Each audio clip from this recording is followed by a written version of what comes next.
Apostolique. What's up, man? I actually watched some of your stream. You were doing some coding, some game design stuff. It was pretty cool. Pretty sure that was you, right?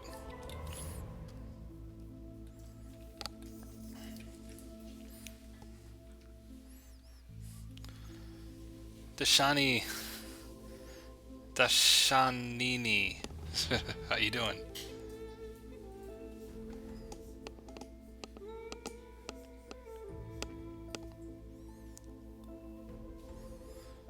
Man, I don't know anything about coding. It was pretty cool though. It's fun. I never watched somebody like actually do some coding live. It was kind of fun.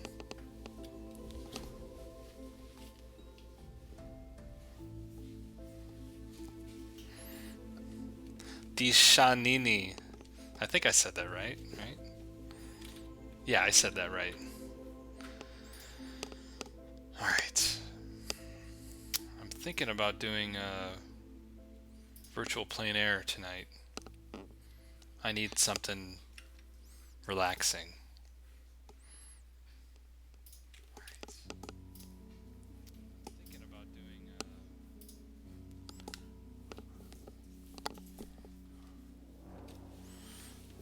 Sweet Orange, hello, welcome.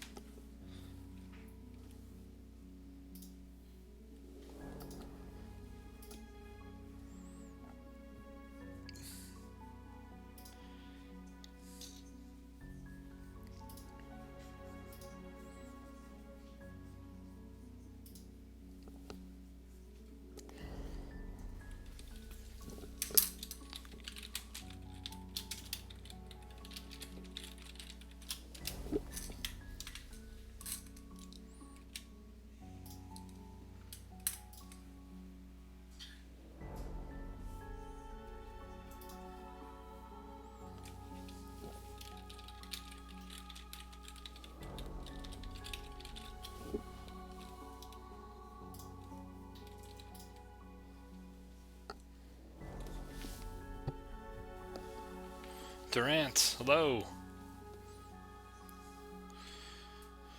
What would I draw today? I think today I'll do, I'll probably do virtual plein air painting. I need something relaxing.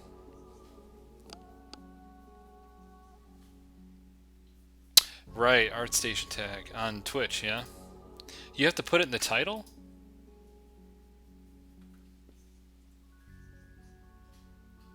Yeah, I saw that, but do you, hold on. You have to put hashtag ArtStation or just ArtStation?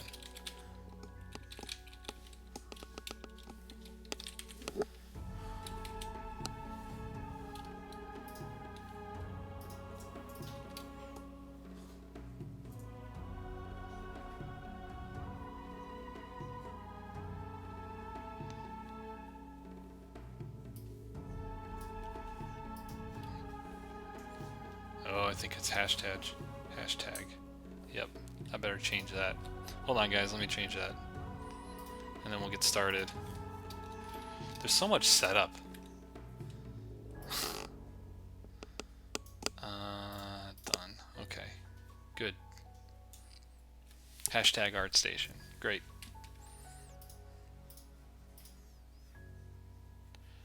Let's see. Am I good?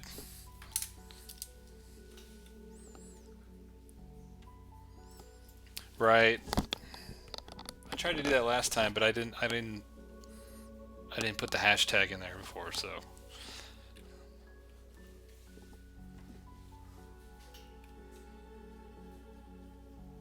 Yeah, there's a lot of setup. Actually, today I usually set up a lot more, but this time I just hit start streaming and then okay, I guess I'll set it up now.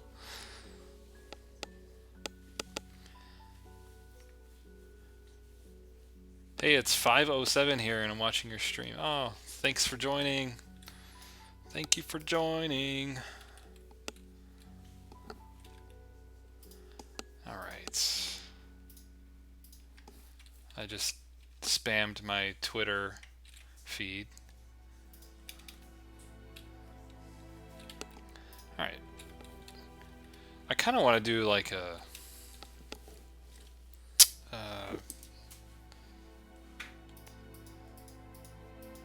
really beautiful environment, like mountains or something.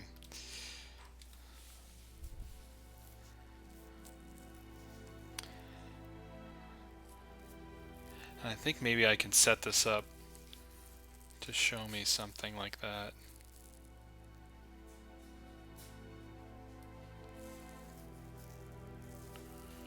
I don't know if I can set it up.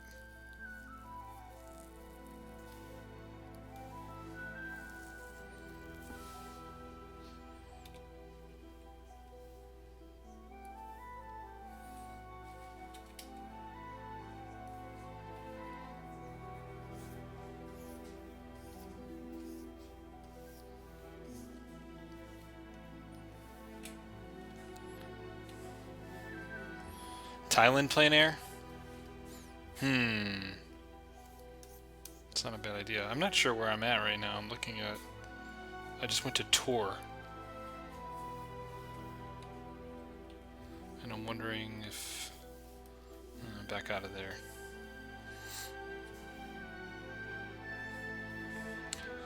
Well, what we could do is we could set up Asia. And then hit tour? I'm not sure what tour does. But let's see. Let's see what comes up. Oh, it just... No, I don't want that. That's not fun. It's Cambodia again.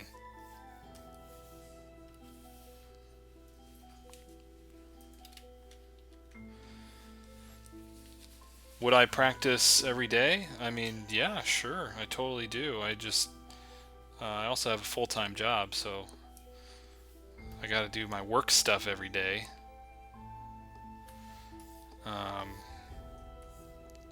And then when I come home, most nights, I do different practices. Like this, you know, that's why I kind of started streaming, because, like, might as well share it. This is what I do anyways, right?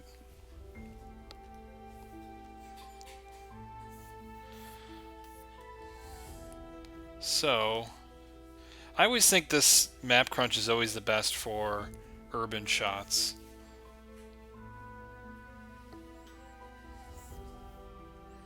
And I always like going to Asia and then hitting urban and then seeing what pops up that way.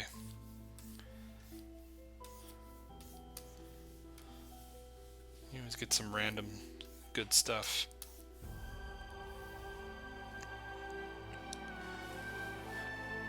Siraj, thank you. Yeah, thank you. What type of environment am I looking for? Oh, you must be on the East Coast, yeah? It's midnight. Or maybe even farther. What am I looking for? I don't know. It's a good question. If anybody has any good, like, outdoor mountains or something like that, that'd be fun. I don't know if I can just, like, search for...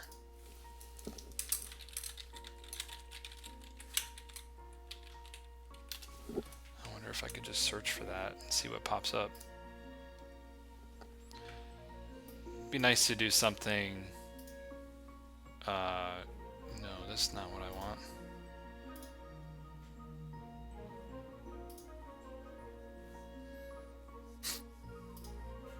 Oh, they have Mount Everest? That's cool.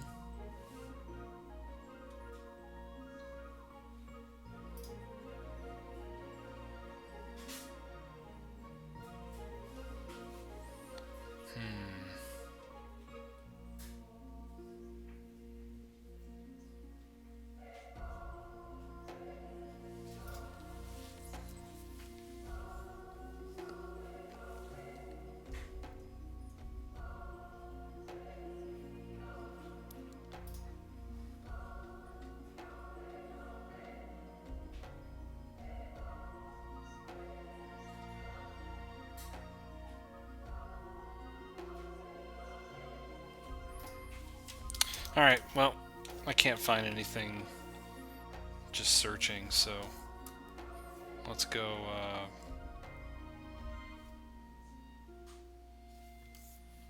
let's just not be picky and just pick something.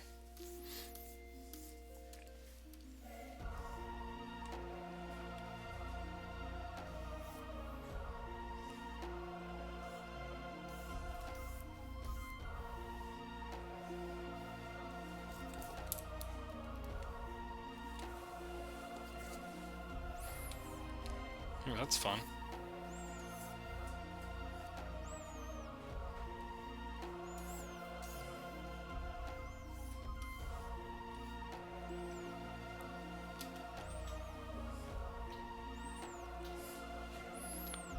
Yeah, if you got a link for that, sure.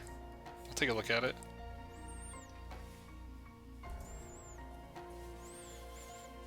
How long have I been studying? My whole life.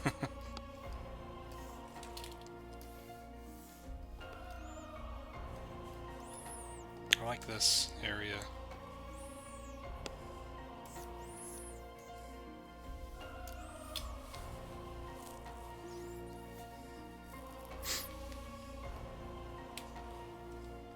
Oh, here's some nature.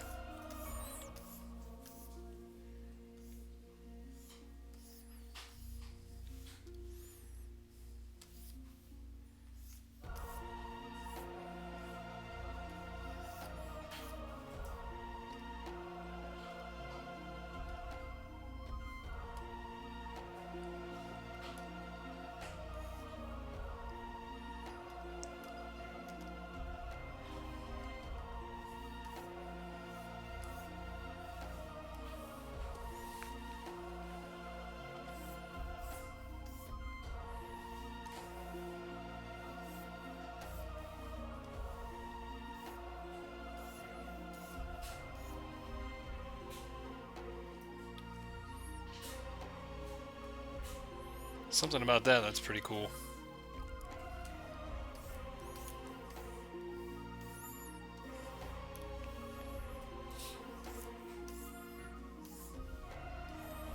You know, just to get warmed up, why don't we go back to this? It's simple.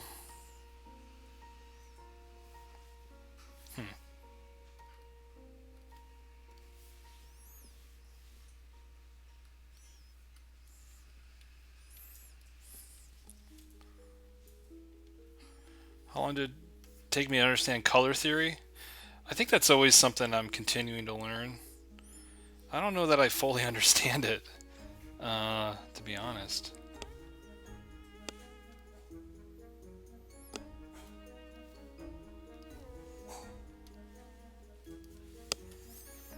I think the best way to learn color is just to paint outside, and just to observe what's happening in the outdoors.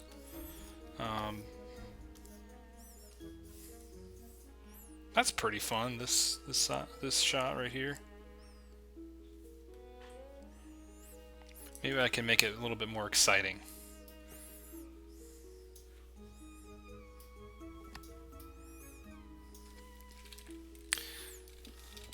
So I might treat this like I would if I was outside painting.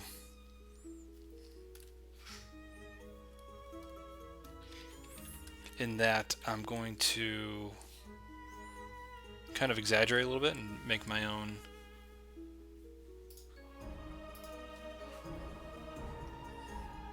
Oh yeah, that's cool. Those are cool shots. But I wanted the street view. Looks like a nice place. Anyways, I think I found my shot. Yes, sometimes I haven't a whole lot this year. It's been busy, but yeah, I do paint outside.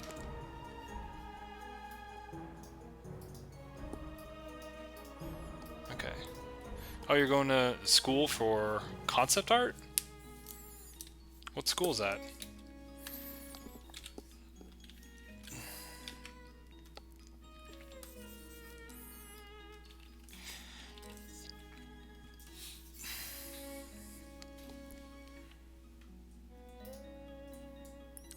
My day job is I work in games. I work as a concept artist in games. and then yeah, I used to teach a lot. I recently quit teaching just to do a bit more learning of my own and to do stuff like this. You know, it freed me up a little bit to start streaming and making more videos and getting that stuff out there. Instead of students paying to be in my class, I'm just putting stuff out there for free for now.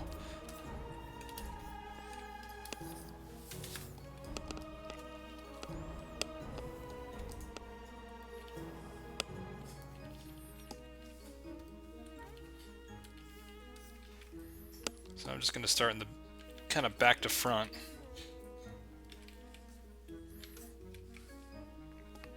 Maybe I'll do a little sketch to plan out what I intend to do, especially when it comes to the composition of this. I think I want to perhaps exaggerate a little bit more than what I'm seeing. Trying to make it a little bit more exciting.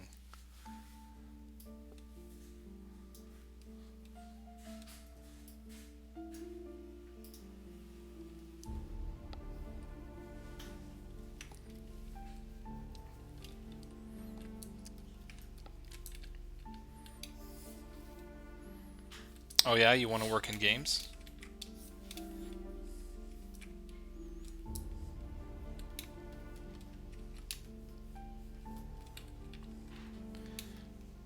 I've never been to Vancouver. It seems like a nice city.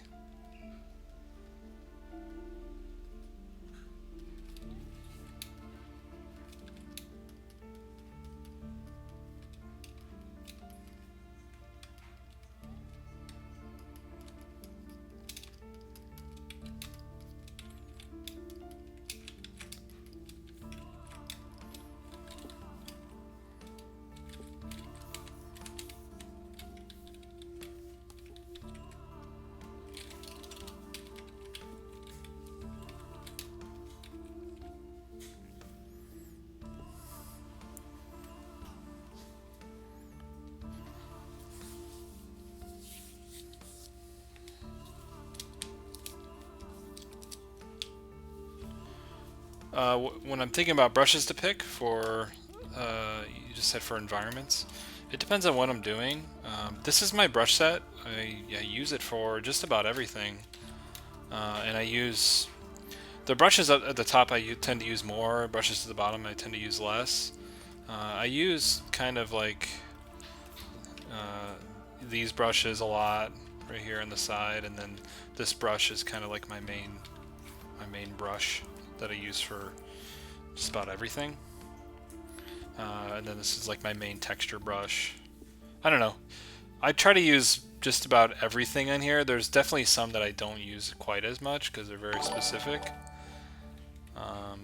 Oh, Apostle, thank you so much for the follow. Yeah, so it just depends. It's like if I want to do grass, I've got my silly grass brushes in there. I've got leaf brushes. It just depends on the situation and what I'm doing.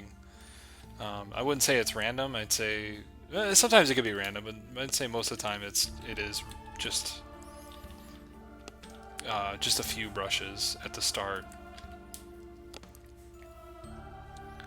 Okay.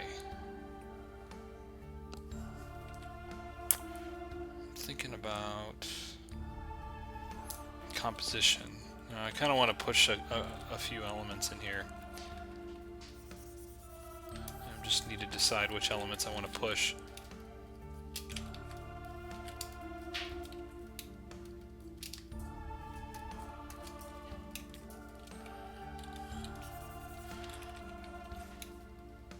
Because that's the important thing to do, to keep in mind if you're working from a reference, is how can you make it better than the photo?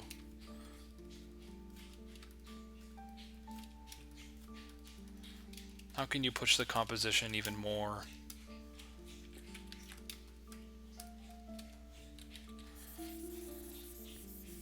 And I think that's where you can get into an opportunity where you can actually learn something about what you're painting.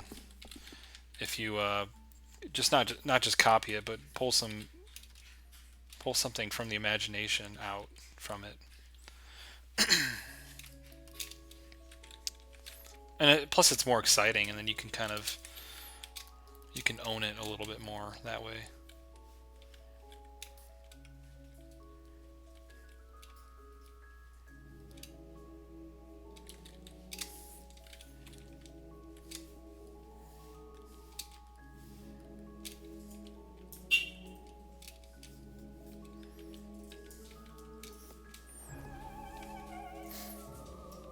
Where am I from? Right now I live in like North County, San Diego.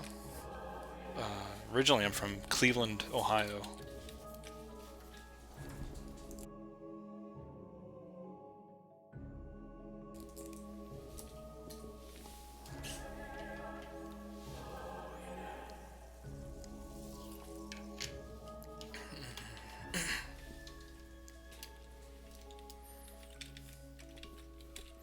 So, yeah, East Coast.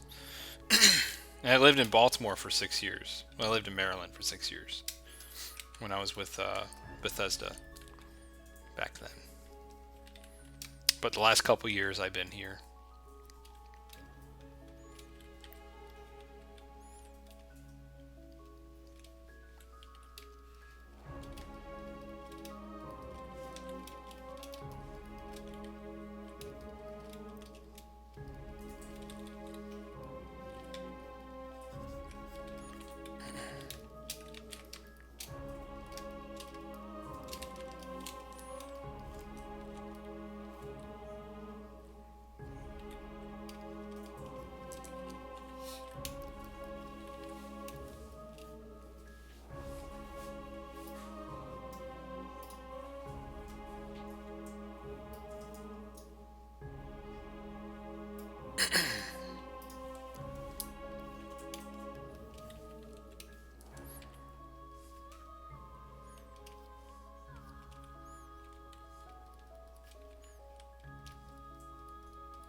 Yeah, Kyle. You just do what you can. You make time where you can. If like,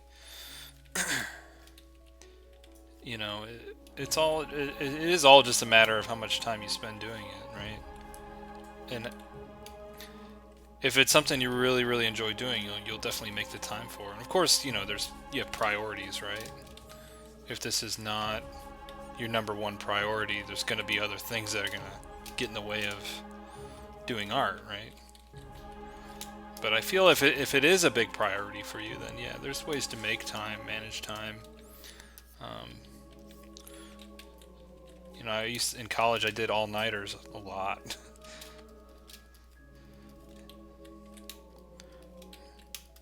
Yeah, I went to an art school, but I also want to learn how to paint digitally and learn how to do concept art, and I kind of had to do that on my own. At least while I was in school. So, yeah, did what I had to do, I guess.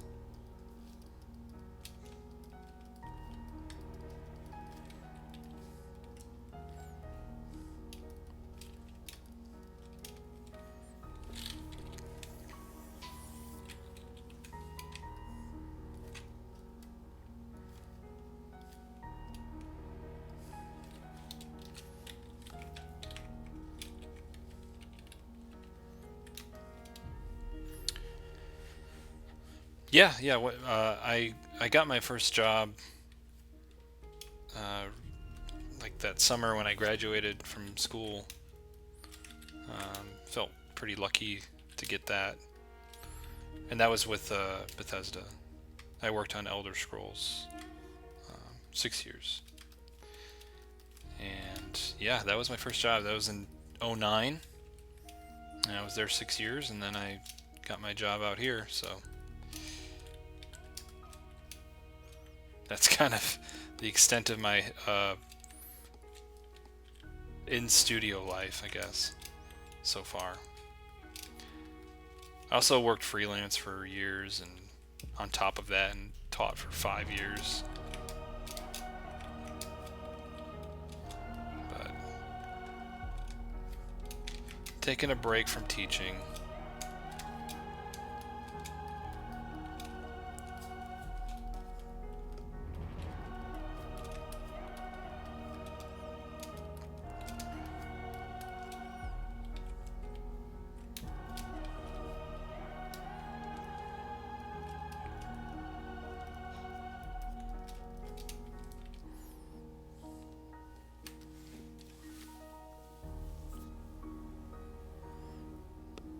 Oh, thank you.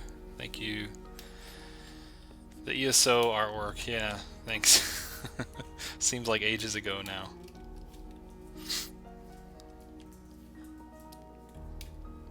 I was on that project for a very, very long time.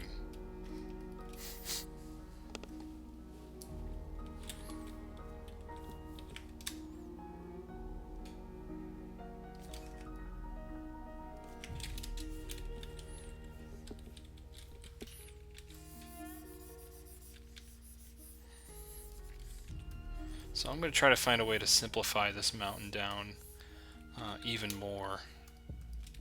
Here, let me give you guys the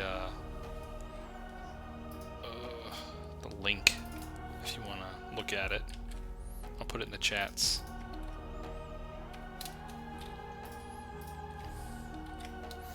Even in the quiet Twitch chat.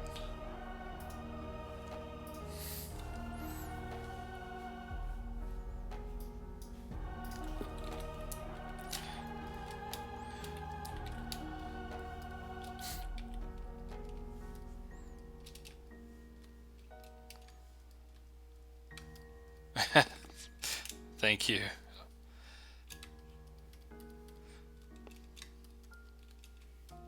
Thank you, Apostle. My one friend in the Twitch land.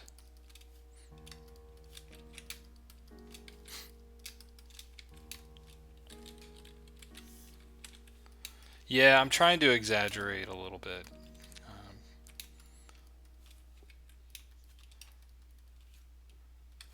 I'm trying to simplify as well.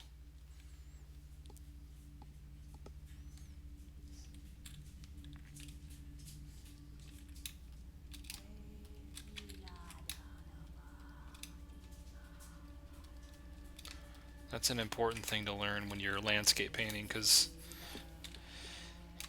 even in a closed setting like this, but especially when you're outside. I mean, when you look outside and you're painting a landscape, there's just so much information. And the secret to a good environment painting is knowing how to simplify, right? Is knowing how to get rid of information that's not necessary. Like, you don't need to paint and draw every last little detail. So that's why I'm even holding shift while I'm drawing this out. That way I'm getting these straight lines. So everything kind of feels, in a way, almost geometric.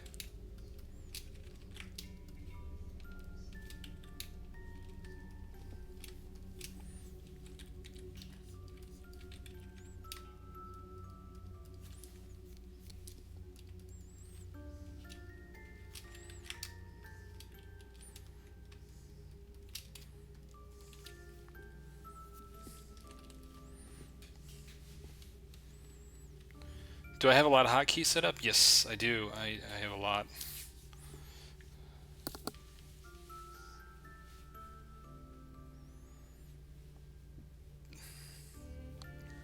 Does having an in-studio job give you more time to learn art than being a student? No, not at all. Having an in-studio job, you're working. And it's unfortunate that a lot of in-studio jobs don't take a break from production to allow their artists to learn new skills or to educate themselves. That would be so awesome if, like, I don't know, 1 week or maybe a couple days out of a month We just take a break from working on what we're doing and just learn a new skill, learn a new program, uh, do figure drawing. Have a model come in, do some more figure drawing or anything like that. Like they see that as like a waste of time. Not really a waste of time, but they just see it as like, well, we have deadlines to meet, we have a game to make. They don't really care about you educating yourself or learning a new skill, even though in the end it would benefit the studio to allow you to do that. But when you're a student, it is all learning. So no way. When you're working full time in a studio, you gotta make your own time for learning. That's what I do when I get home, because it's easy to just get stale in a studio job, and that's my biggest fear.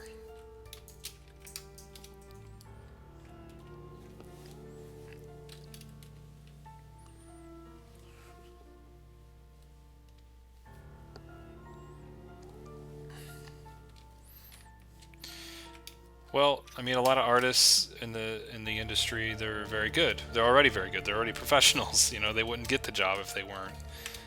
So they're already creating work at a high level. But it's when you get into situations where somebody who's been in the company for a very long time may not be learning new skills, right? And that's a problem. And when it comes to things like technology, like tech artists or 3D environment artists, like they have to be up on the latest stuff. So even more than a concept artist, the environment artists and tech artists need to stay up on what's latest, the latest technology and stuff. So I think it's even more important for them. Concept art and like doing stuff like that is all just raw artistic talent, right? It's like a skill, not talent. It's a skill that's learned. And whether the programs don't change much, because it's really just Photoshop and your basic painting knowledge and color knowledge and fundamental knowledge.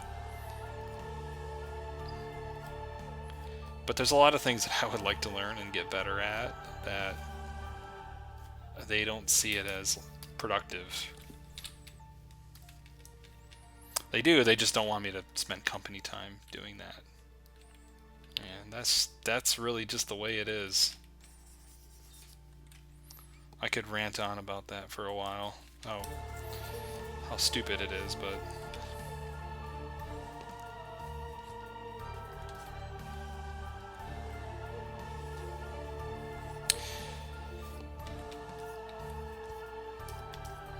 how could I say that I'm not learning anything? Well, yeah, of course, you doing the job, you learn a lot, right? But there's other skills that I'm not practicing, that I'm not doing at work, that I would like to learn. And those are the things that I'm not learning. I'm learning about game development all the time. And even going from one studio to another, I've learned how different studios handle different problems. And that's fun and that's interesting to me. But like, if I want to learn 3D Studio Max or something, it's like,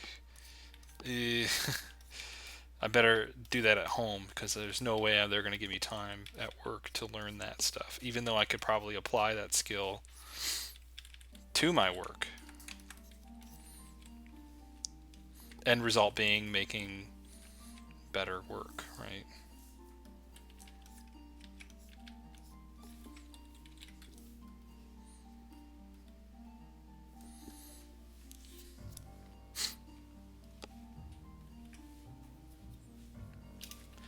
Alright, Colin, thank you so much for coming in.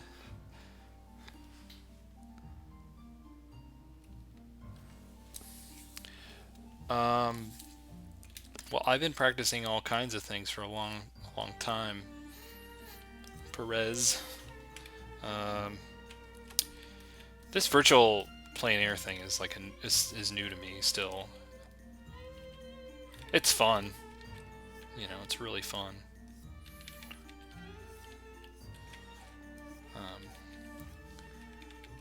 Yeah, like my daily sketch thing is, I do a lot more than just those videos or even the stream. I just don't share a whole lot. Um, I just thought I'd start sharing some of those studies and stuff that I do.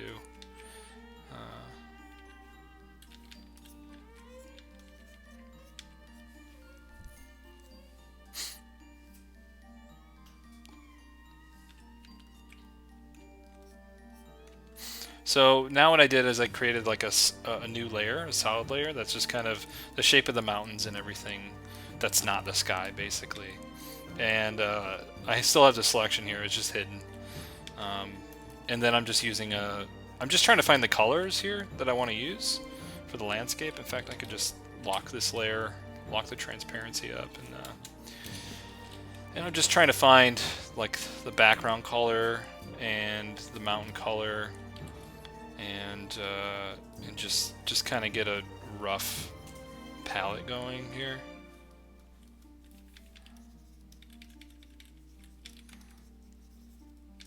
And then also thinking about things that I would like to exaggerate color-wise. So I'm not really sure.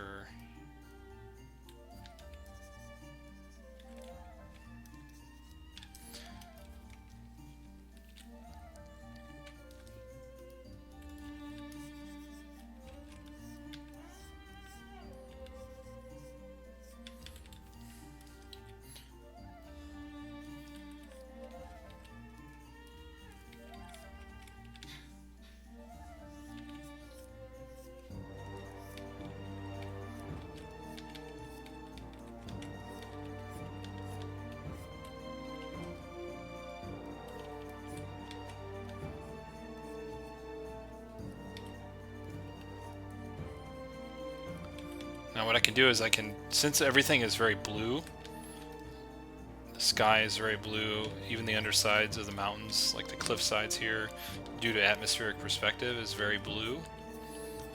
If I just paint in like this is just a gray, just a medium gray, it's gonna feel like warmth, like light from the sky, from the sun, hitting the rocks.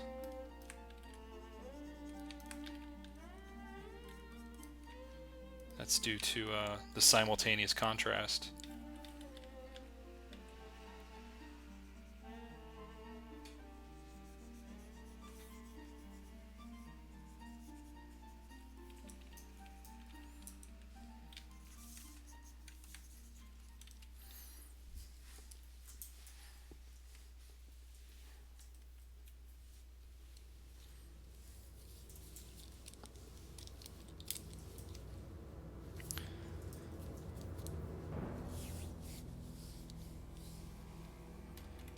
As handling business in my town?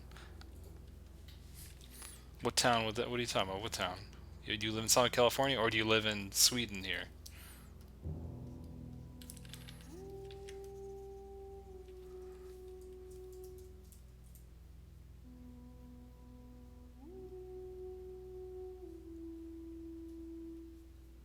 Well, thanks, Perez. Hey man, just takes time. Glad you could be here.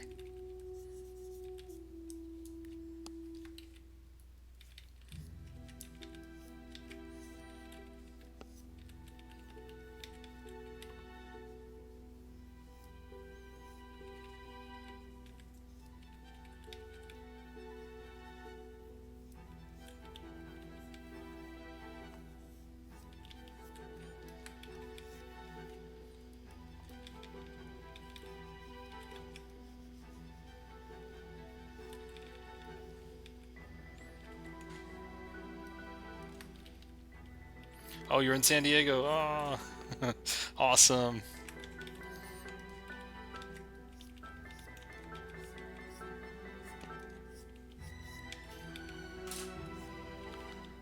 Very nice town. I'm still new here. I haven't really explored a whole lot. It's been almost 2 years and I feel like I haven't seen the sights.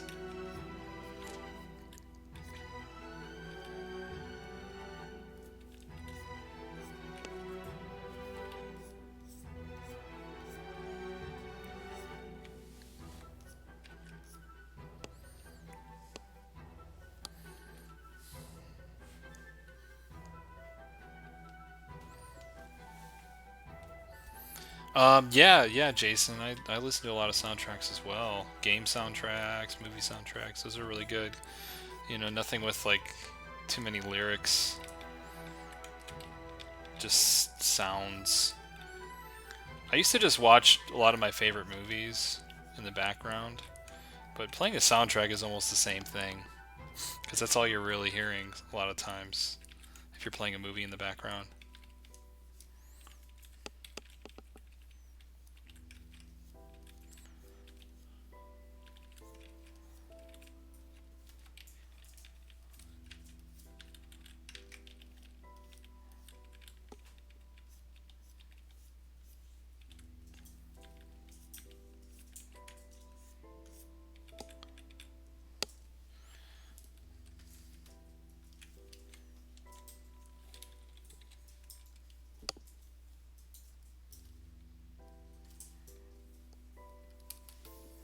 So I just made a new layer and I'm having it clip down to the layer below, and then I'll paint the other row of mountain.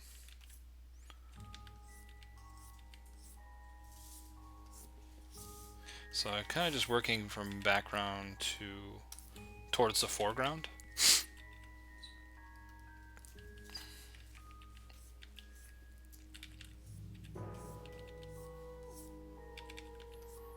I'm pushing color a lot more, but probably too much. I'm gonna have to pull some stuff back.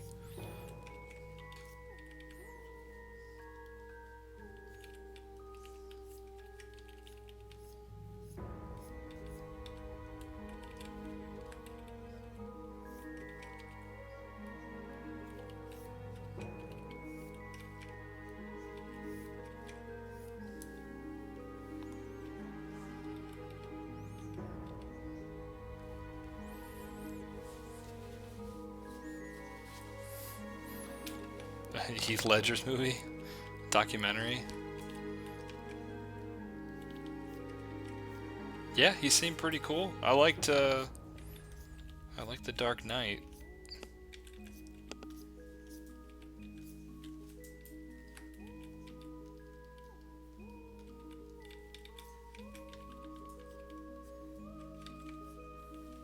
Yeah, I'm definitely gonna have to pull back on some of this.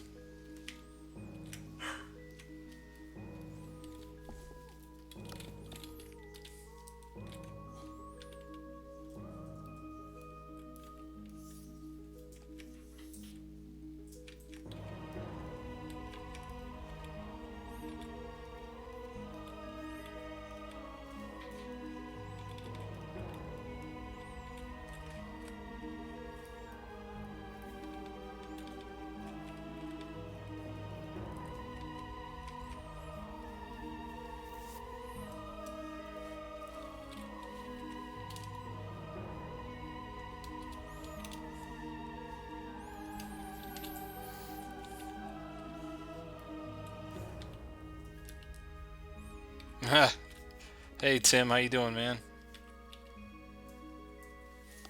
How's it going? On the big screen? No, man, it's too much pressure. Don't do that.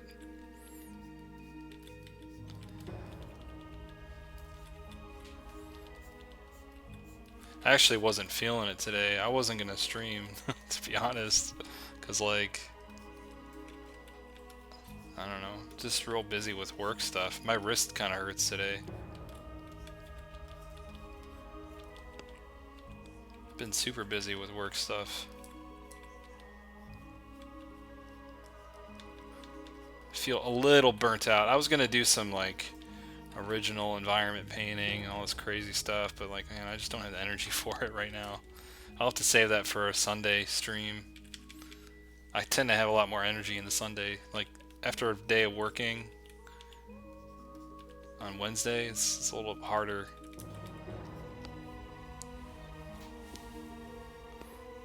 Your cats are judging me.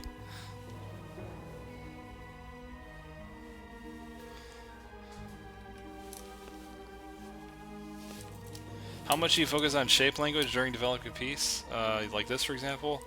Oh, a lot, actually. I always think with any composition, with any illustration, your first your first task, your first problem is actually a graphic design problem. Like, you have to figure out, like, these are the elements that are going to be in my painting, like the different objects. Now, how do I simplify them graphically and represent them in a pleasing way? And even though I'm working with reference like this, I'm still trying to find ways to simplify the shapes that I'm seeing, and then put them in a pleasing way. Like, I'm keeping it somewhat what I'm seeing in the reference, but I'm also exaggerating a little bit and pushing things around, moving some objects to just make a more interesting composition in the end.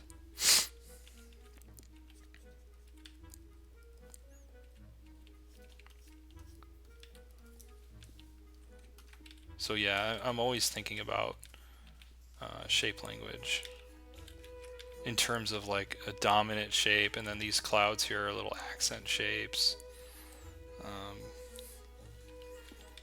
Yeah, totally. I think it's super important to make a nice composition.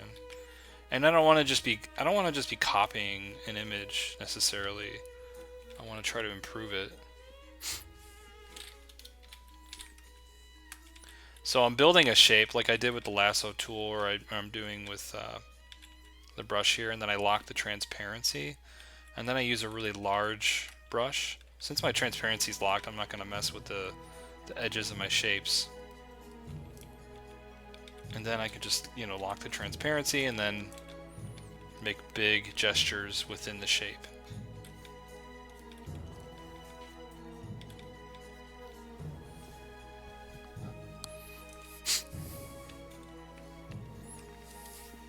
Might even try...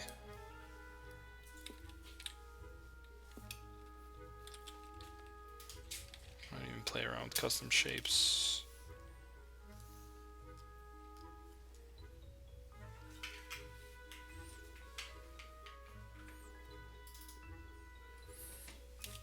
Maybe I'll use my triangles. Custom shapes. This is always fun to use.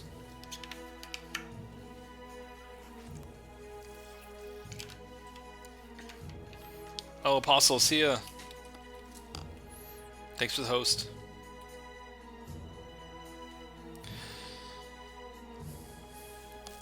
Oh yeah, you weren't feeling your last stream? That sucks, man. Yeah. Yeah.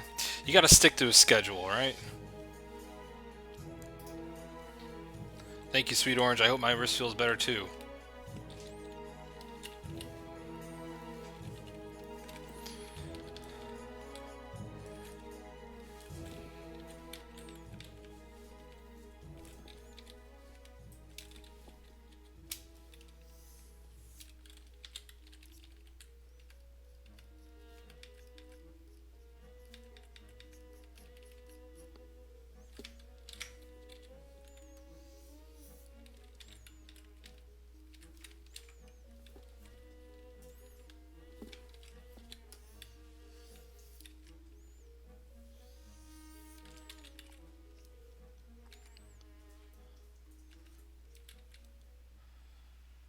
How long have I been studying art in school? Well, I'm not in school anymore. I graduated in 2009.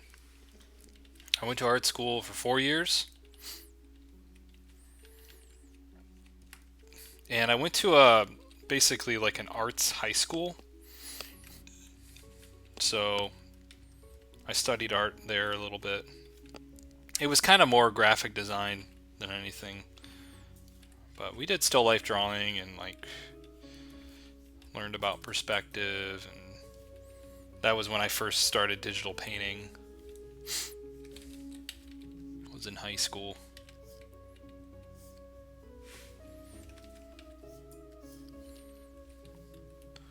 Have I always wanted to do concept art? Yeah, pretty much. When I was in high school, that's when I started getting on like the concept art forums and stuff like that. And before that, it was Eat Poo, and there's another blog. For some reason, I can't think of the name.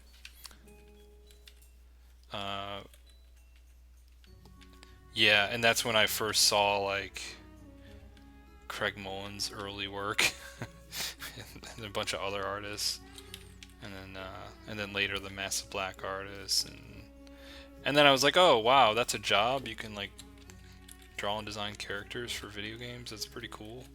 That seems like exactly the thing I want to do. And then that's it. Yeah, when I was in high school.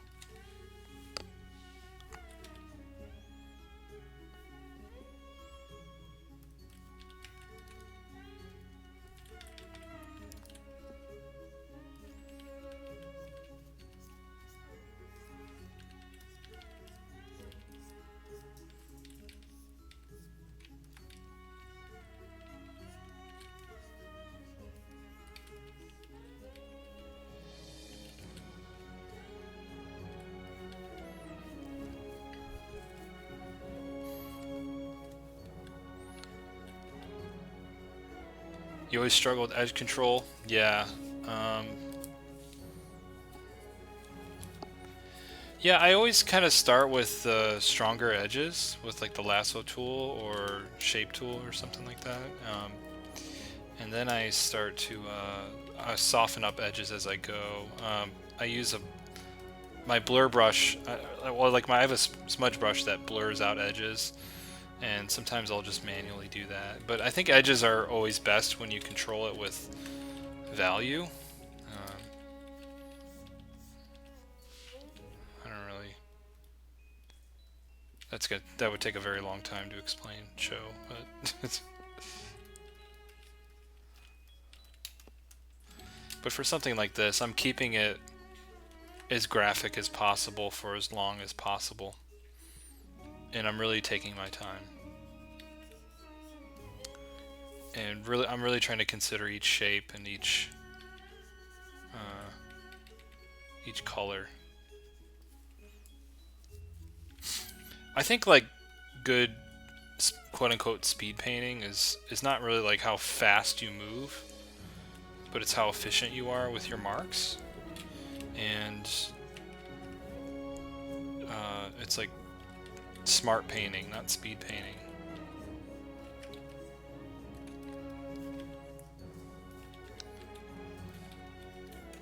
It's good to slow down and just think about each of your mark making, each brush stroke.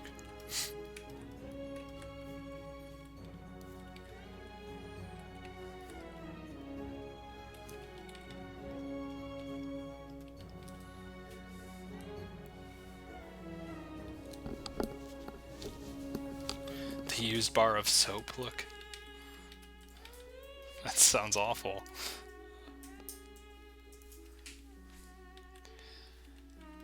And plus, like the way that I see it, you can always make things more saturated, and you can always make things more contrasty.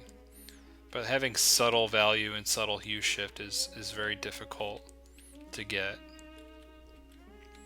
and it takes patience and a lot of practice. Anyone can just like go into levels or brightness, contrast, and boost it.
Yes, a slow paint.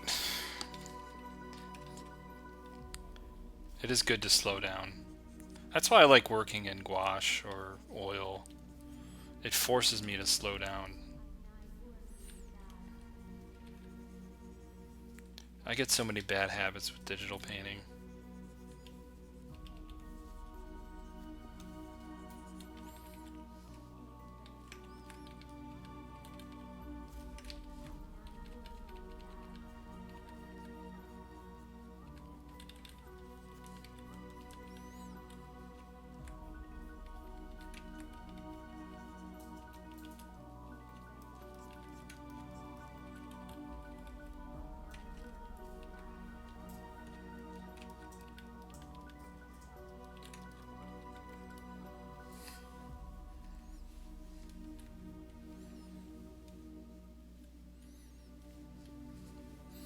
Tolly, no, I am not doing CGMA. No. Mentorships, yeah, that's something I consider doing. Not sure exactly how I would set it up. I need to give that more thought. But, I don't know. Maybe I'll announce something soon. Maybe not. I just have to give it more thought. But that's good to hear that you're interested, because I would like to do something like that, actually. And just kind of cater it to each student. Not do one blanket course, but just like cater it to what the student needs or what the person wants for mentorship, what they want to learn. I think that would be a much better thing than what I was doing with CGMA. So.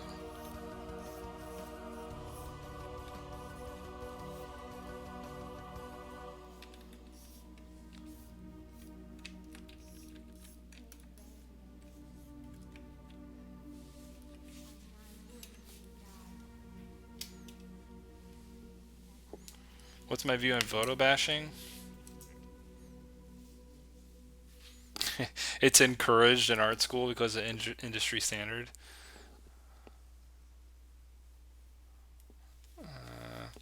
I think when it comes to stuff I do for work, I do whatever it takes to make the image. That means photo bashing, then yeah, I'll use those techniques.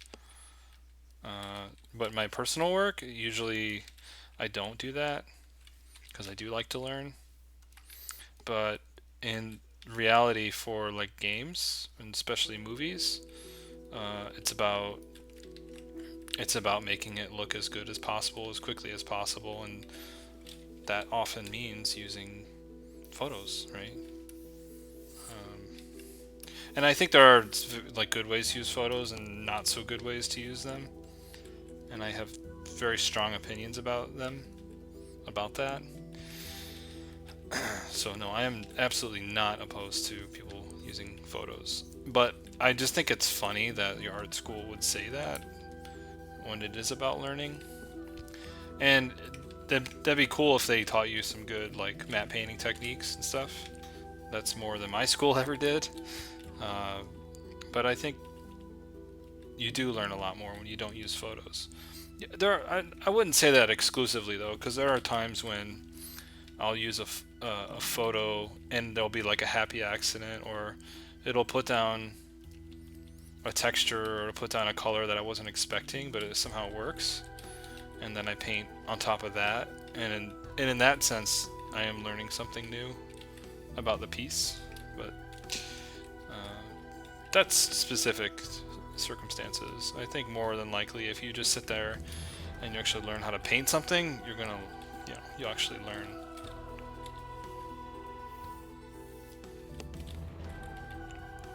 And I think you learn the most from painting outside with traditional media. Well, it doesn't have to be traditional.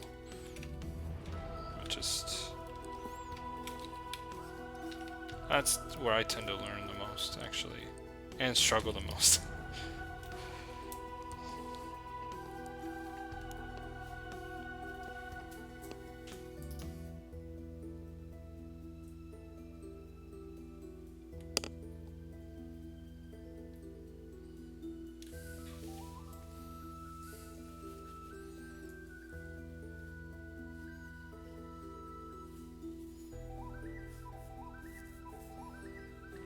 Yeah, Kyle, you should take an actual class where there's some good instruction. You know, depending on where you live, you might not have the best instruction, but you know, I think it wouldn't hurt. You'll learn more. You'll learn faster if someone shows you how to do it, or you know, how to improve.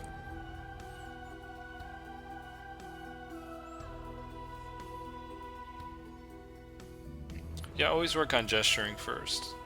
Learn anatomy, learn pose, learn how their weight is shifting in a figure. That's really important.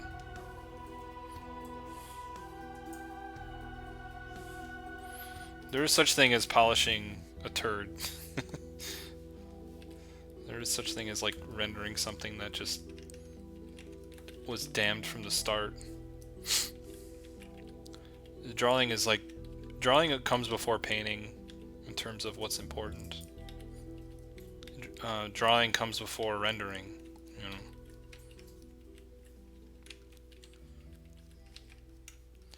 I'm constantly learning my inadequacies of drawing. I'm finding them out all the time.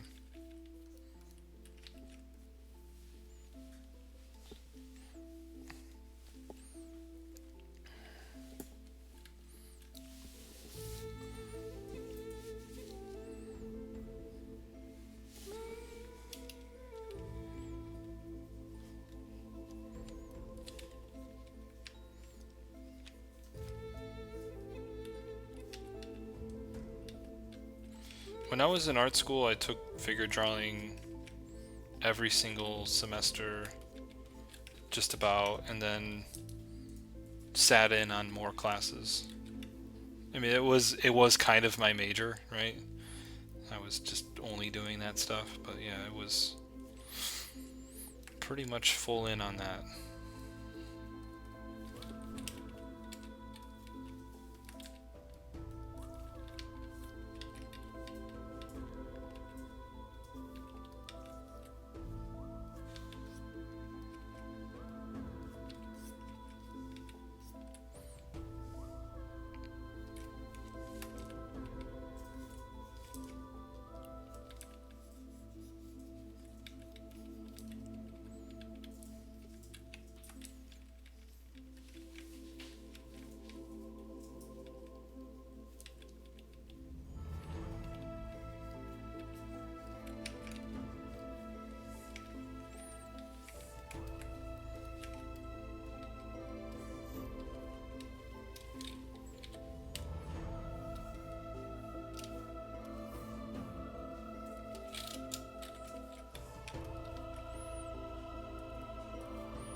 Yes, take figure drawing.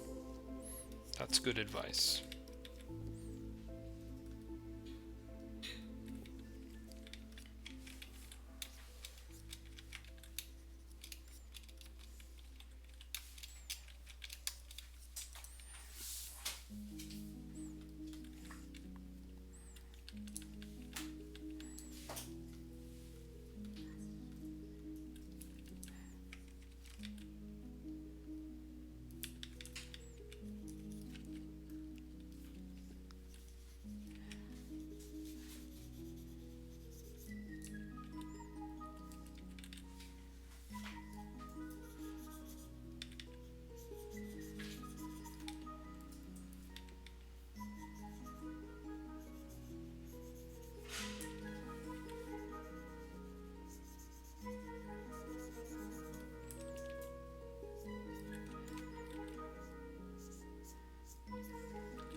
So all you guys are in art school?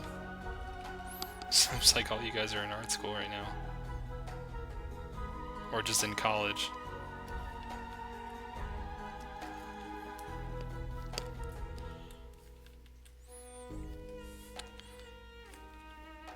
I wish I had something like streaming when I was in school.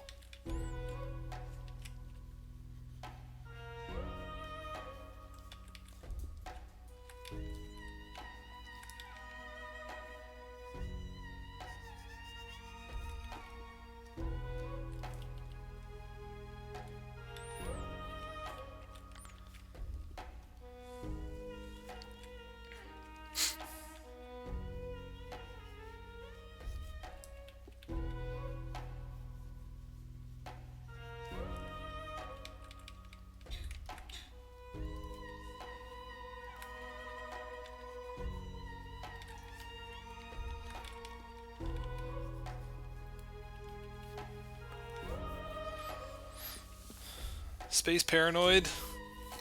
You met me.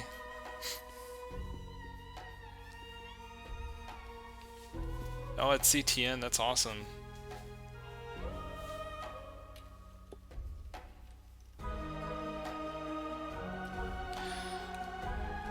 I know, I wish when I was in school that there were awesome artists streaming like they are today. I totally would be like in their chats, just annoying the hell out of them.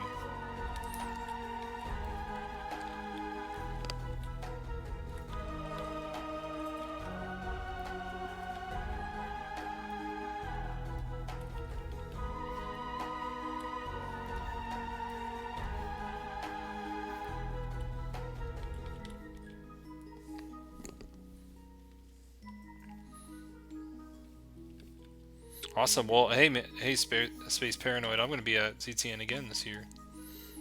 Are you going to come out?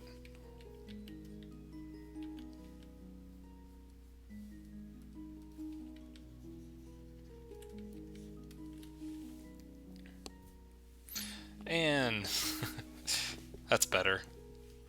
I don't have to keep saying Space Paranoid.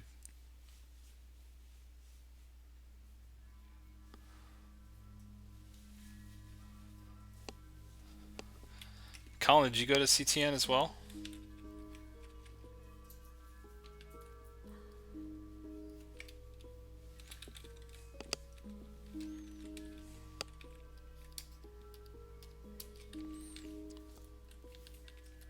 Yeah, if you're in San Diego, you're not too far.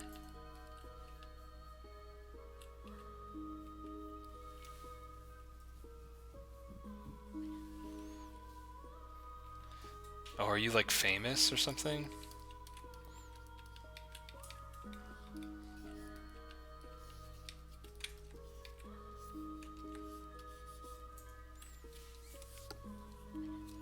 That's true. I don't trust people on the internet either. So I don't like to say my full name. Oh shit, wait. Too late for that.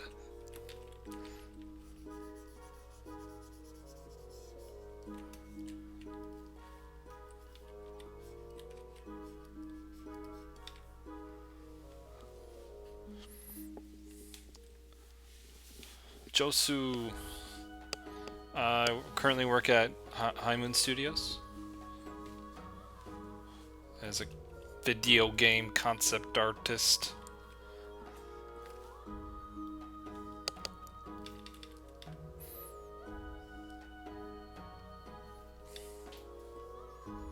Okay, people from Oatly. I met a lot of students from Oatly at CTN. There's a lot of them.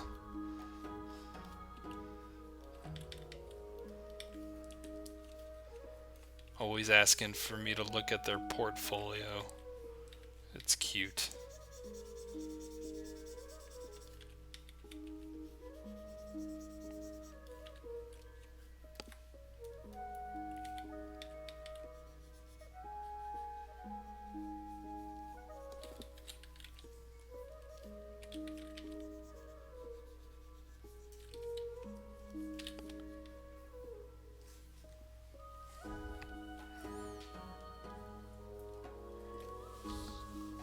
Wait, I've met Tim before? Is that what you're same hearing?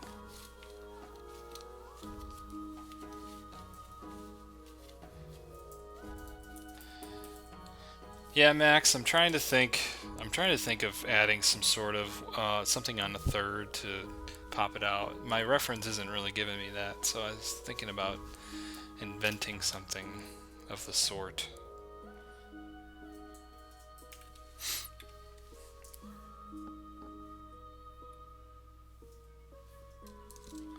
I don't trust YouTube people either. Yeah.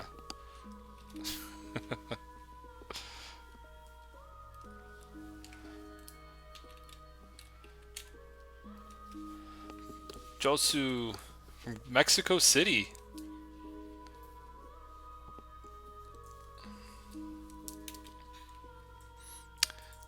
Oh, right. Tim Kaminsky does not want people to know his real name. It's a secret.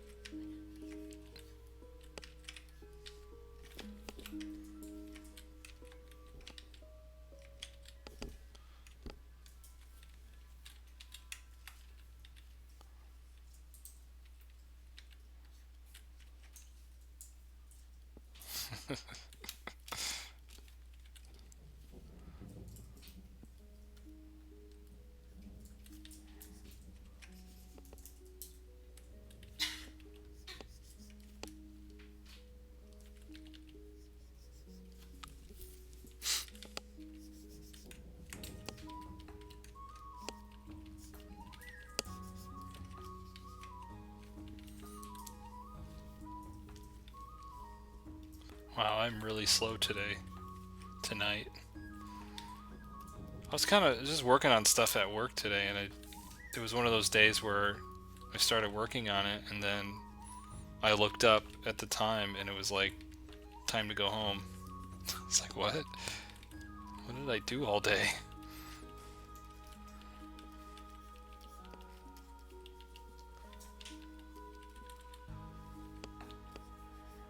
Sometimes that's good, and sometimes that's bad for work stuff.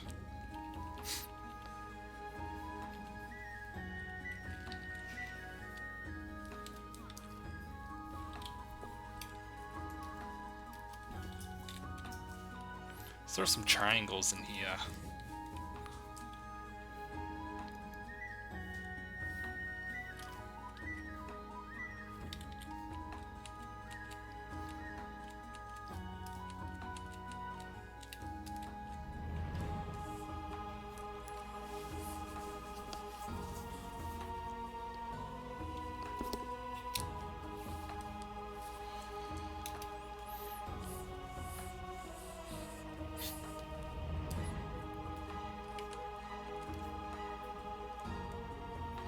Yeah, CTN got so much better just the last year.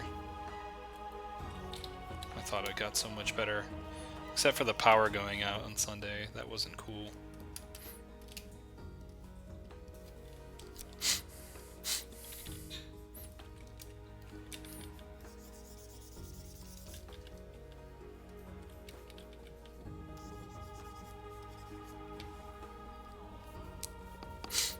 Yep, and it was raining inside the tent.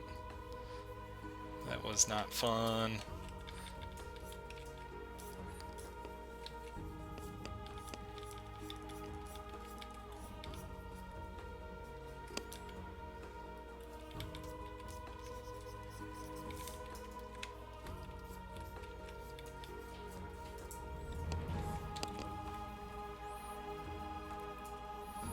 Could probably start getting rid of some of these lines. We'll just put a mask down.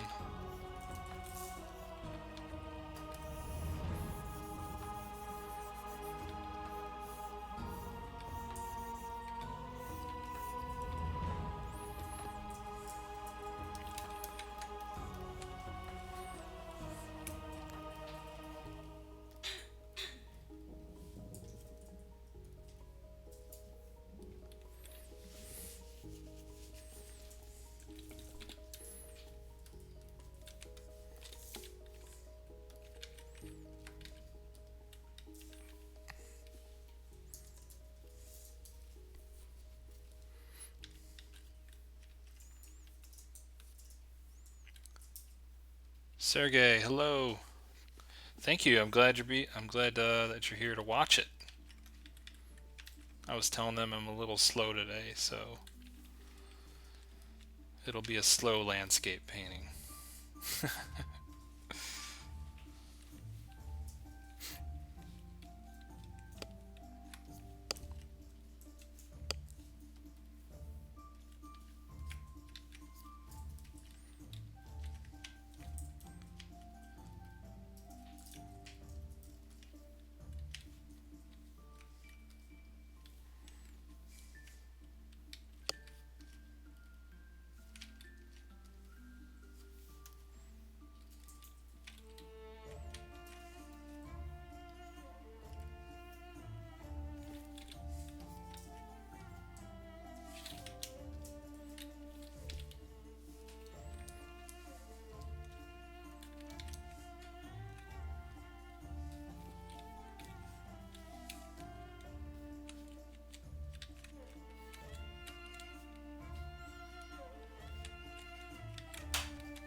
What are the advantages of Coolrus?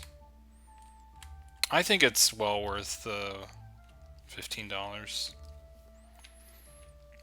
Depends what your budget is. I mean, like, I only like it because the bars are a lot thicker. That's a stupid reason to just buy it, but I think it's better for that alone. And yeah, I don't like Photoshop's color picker thing is not great. And it's good to have like a different options here. I actually got it because I wanted to try some different stuff with the way I pick color, because I've always used HSB sliders, and I wanted to break out of that and try to do something different, but I haven't done that. I'm still using it, but it's there when I decide to change things up.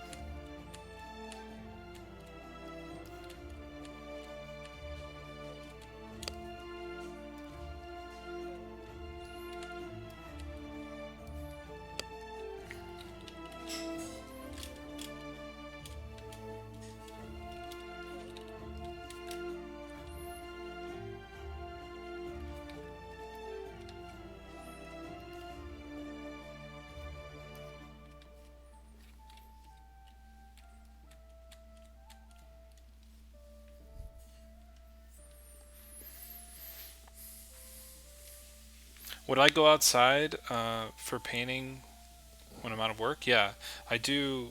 I do paint outside. Yes. Yes.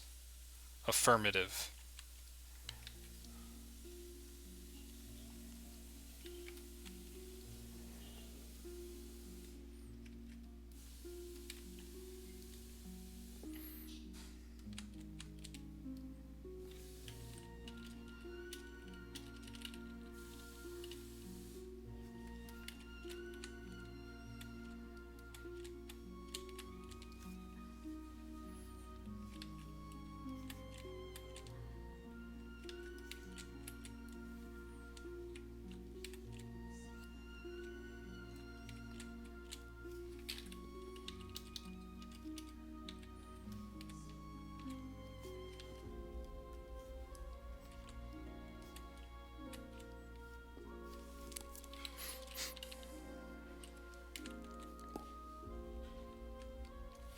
Am I playing any games currently? I am still playing Horizon Zero Dawn. I've been playing that for a long time. I don't have much time to play, so like I get maybe 5 hours a week, and that's a really long game. So I've been playing it for a while, pretty much since it came out. I was playing it. I still am enjoying it, so I haven't stopped yet. I feel like I should be getting close to the end, but those games are like open world games like that are so long. be nice to play Zelda, but I don't have a Switch. And I don't know that I can drop... Well, it's not really about the money, it's about the time. I just don't have the time. Why, how about you? Are you playing anything fun? Anything to recommend?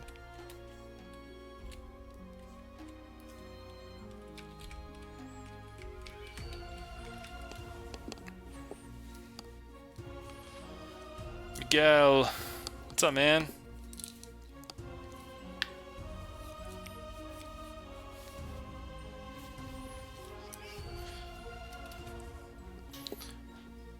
You had to escape from the lady? Do I know of any good drawing groups in San Diego? I know Watts Atelier is there. And there's a couple. There's like a Saturday figure drawing thing, but I haven't gone to it yet. And there's one in Vista. There's another figure drawing up in Vista, like downtown Vista area. I can't remember the name of it.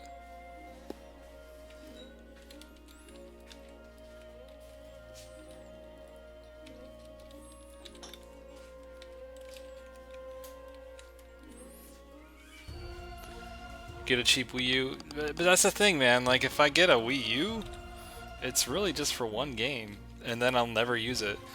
At least if I use the Switch, then, like, I'll probably use it more, because there'll probably be other things that'll come out later. Although they did have that, they did have Bayonetta 2 on Wii U. That was one of the games I really wanted to play, but couldn't. But then again, it's like, it's down to just time again. It's just 5 hours a week is not much.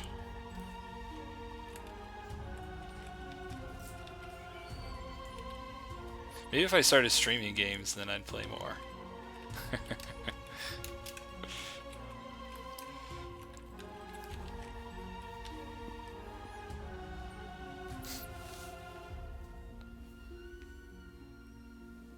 You been in an art block lately? Do a virtual plein air painting. That's what I'm doing, because that's kind of where I am. I am exhausted. I worked a lot today. I was real busy with stuff, so instead of just not streaming, I'll do a virtual plein air. Thank you for the follow, somebody. Javi. Thank you so much. Good to know that someone out there on Twitch is watching. Twitch chat has been quiet, or it's dead. I don't know, one of the two. Streaming games, yeah, like if I could just stream games, maybe I'd play more.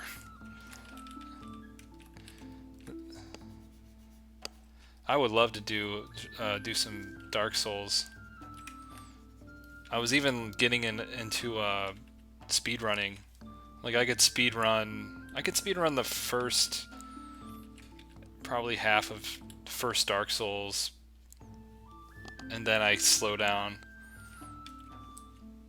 My personal best time is nowhere near what the people do, the other speedrunners do, but I think it'd be fun to practice it more. My Twitch is JAIRART, JAIRART.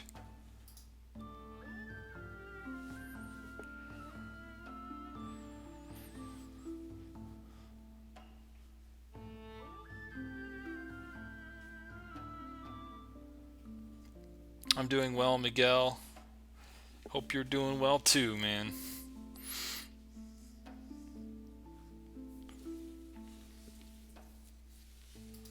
North Park Drawing Group. I think that's the one I was thinking of. I think that's Saturday.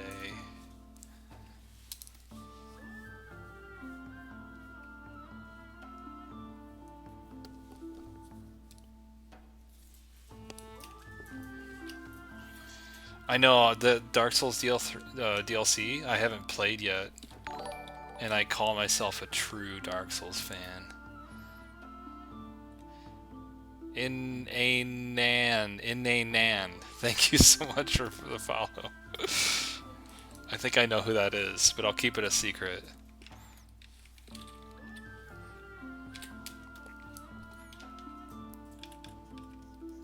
Ooh, I know what would make things better.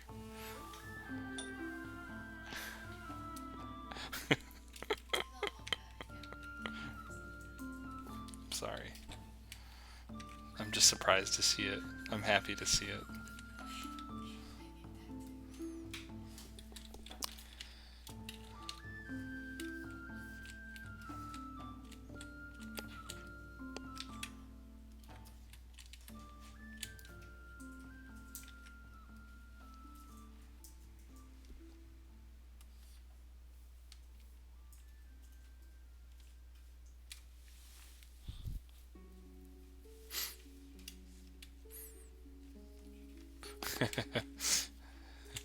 It's in the dictionary.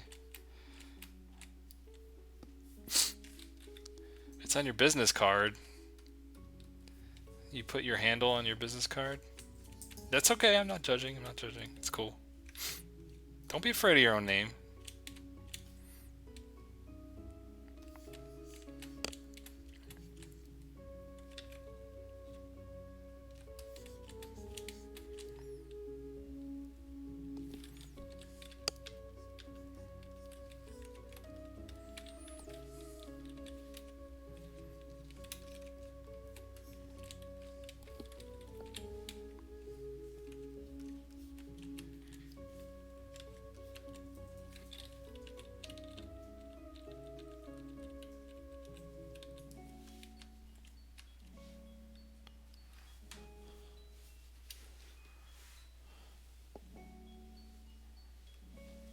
Oh, Tim, man, you gotta play the other Dark Souls games. I think they're all really good. They're like, I don't have any favorites.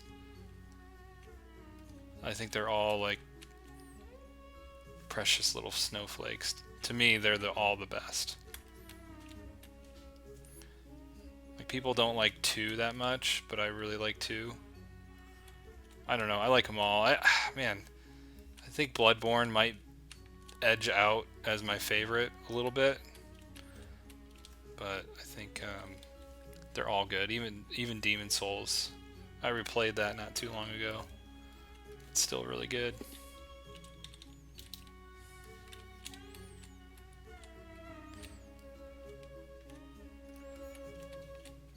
I was kind of like the craziest, biggest fan of those games for a long time.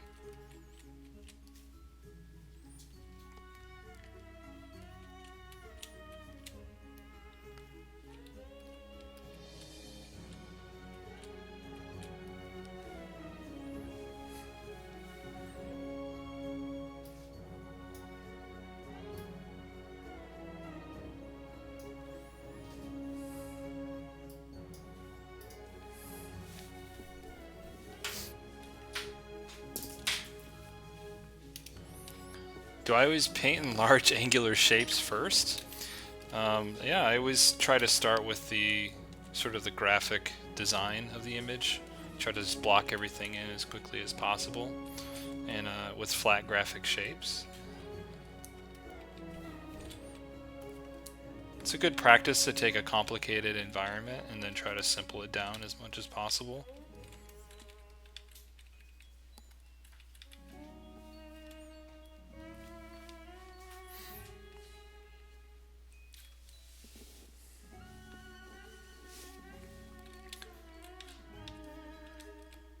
Yeah, Dark Souls 2 had some nice environments. I think they all kind of do. They're not like, I don't know. Their art was never really like the standout thing with those games, but it was the way that they could, you know, without like super high-end graphics. It's not like Destiny level stuff or even Horizon, right? Like, I just played that. But they were able to like create a really unique world, a really unique space, and they were able to tell a story without beating you over the head with it. Like, it just felt like this, it just all works in this horrible nightmare kind of way. always thought that like the world building aspect of Dark Souls is really striking.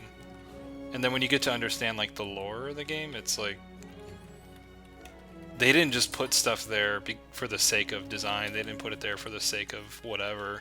Like everything has its meaning, everything matters, everything's there for a purpose. Like they really actually thought all this stuff out. Like they didn't just throw it there for the sake of prettying up the design. Yeah, they weren't just trying to make like a pretty world. They were actually thinking about the lore. And then they don't tell you the lore, you have to figure it out. It's kind of cool.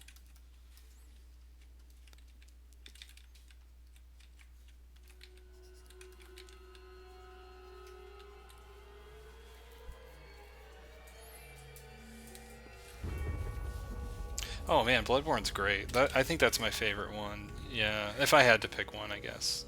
Yeah, you should definitely play it. Don't let it intimidate you.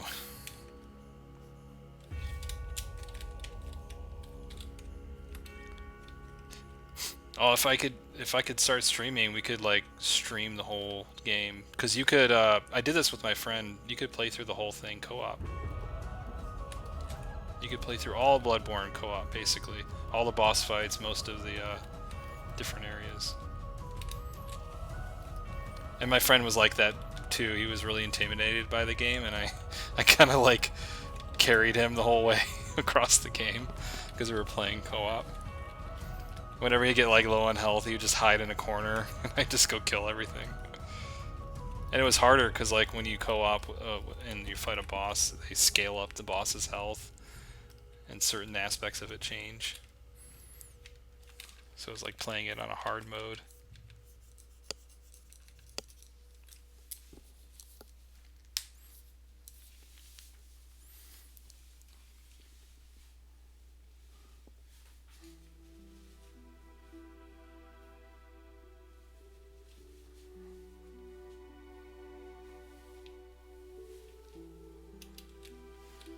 Yeah, Miguel. Miguel was like the only one on my Twitch stream last week. That's why I'm streaming to YouTube and Twitch at the same time. Yep, Twitch is down to just one person there, so hey, one person. Plus it's like it's late, you know, if you're on the East Coast, it's pretty late right now. And it's so easy to just jump into YouTube streaming. Like on Twitch, you have to sign up, and if you want to be in the chat, you have to sign up. So I understand.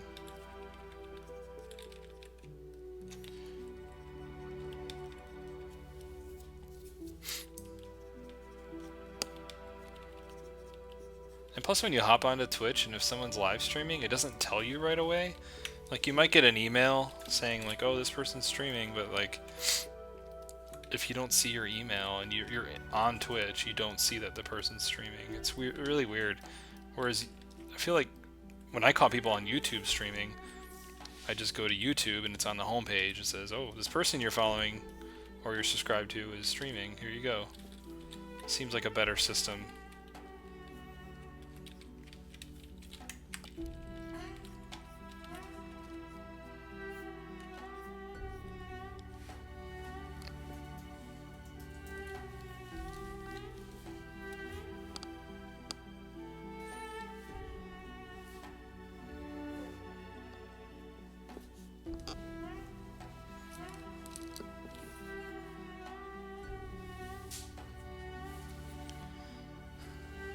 Jeremy, there's another Jeremy here.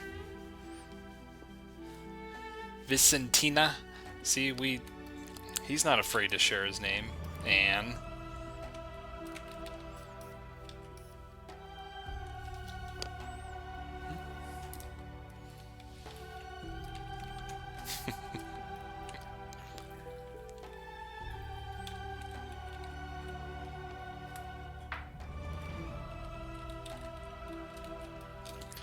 Yeah, like on Twitch, I would love, you know, if you go to the section where you see who you're following, I would love for it just when you're scanning that list, it would just have maybe like a little red recording kind of symbol or dot at the people that are streaming currently, where I could just scan that list and say, oh, let's see who's streaming right now, and then pop in. But it doesn't tell you. You have to go into their channel, see if they're streaming. If not, then pop out and go, back to the list. I just don't get it. Like, why don't you just have that clearly listed? Because I want to go on more streams, and I want to support people more. But they make it so hard. I guess they just assume people that are on there, they have the person they follow, they're going to be on Twitch, they're going to be looking. So it's never been a problem. But new people or people that you're not constantly following, it should be easier way to check that stuff.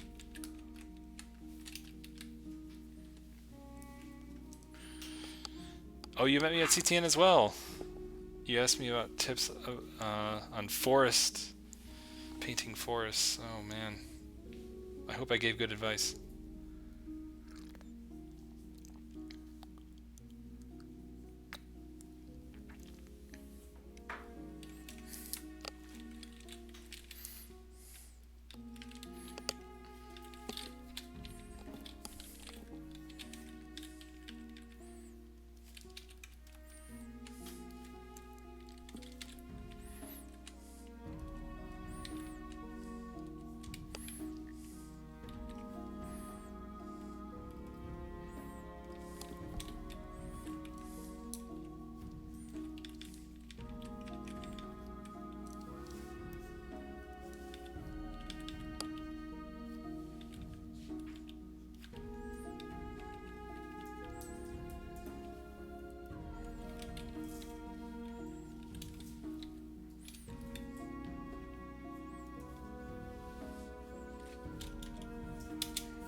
It is really hard to remember everyone I met, especially with CTN. It's just crazy. But if you tell me that you watch my streams and your name is Anne, oh, Anne changed your name. All right. You didn't have to change it. I wasn't just giving you shit. Like, you didn't have to change it actually. I like Space Paranoid. That was cool. Anyways, but if you come by and you're like, hey, I'm Space Paranoid, I'll be like, oh, okay, I gotcha. There's people there that come back each year that I remember.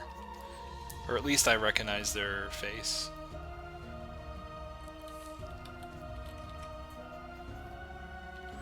I'm sorry, I didn't mean to bully you. Feel bad now.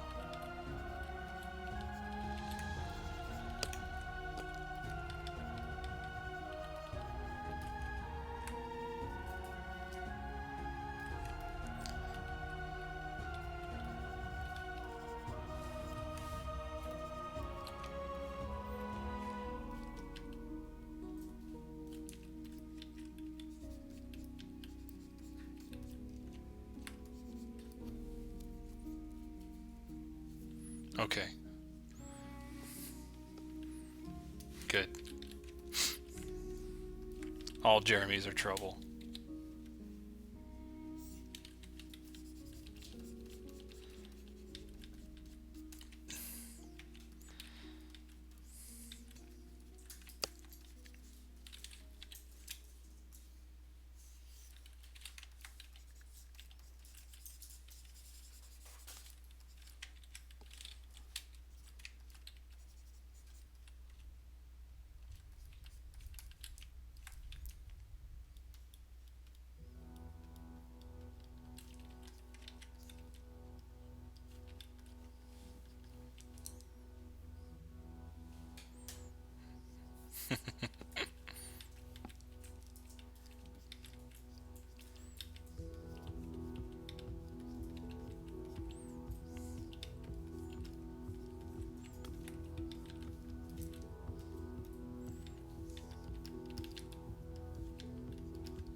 Wow, how long have I been going? It's like, are we getting close to 2 hours? Wow, I am really slow today.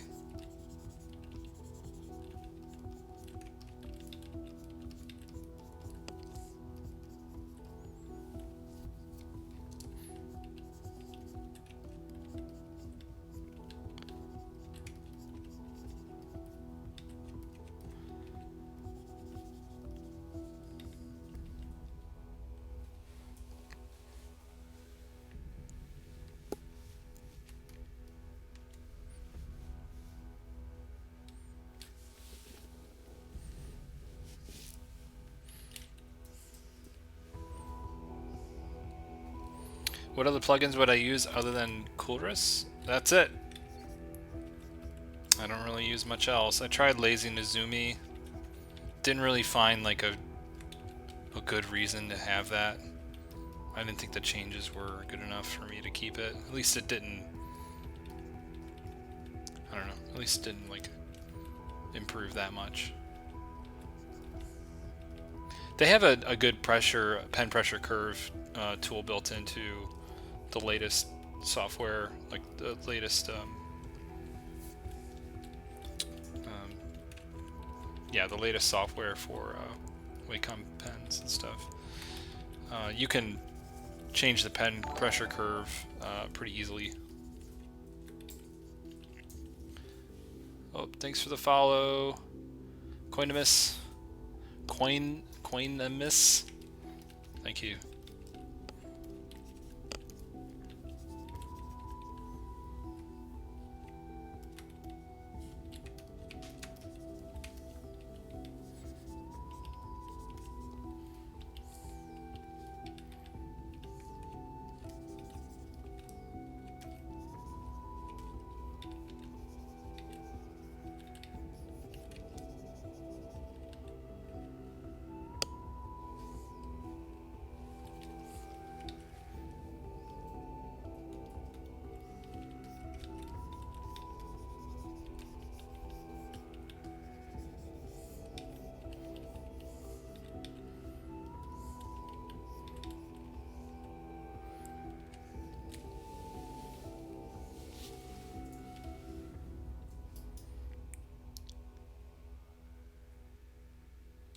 Oh,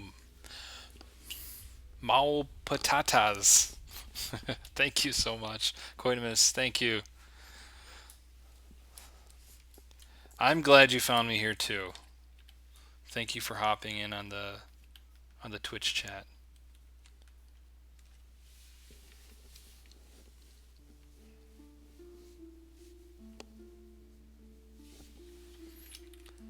You feel like life is missing from your drawings. Yeah, that can happen.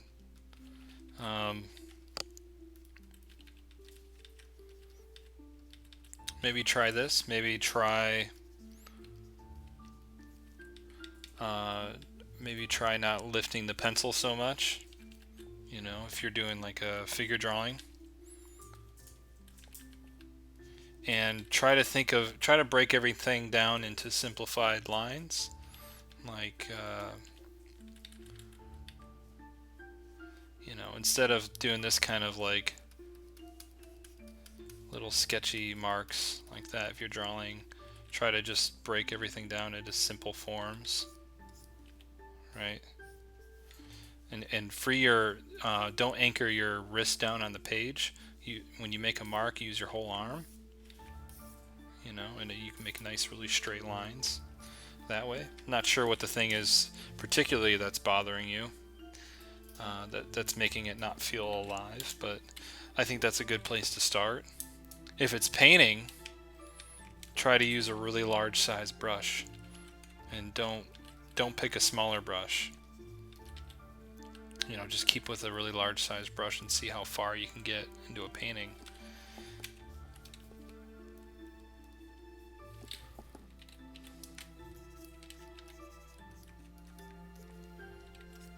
You know, and if you're doing a sketch and then you're finishing something and you realize that your sketch was better, keep your sketch open the whole time while you're working. Hello from Barcelona. Thank you so much for joining.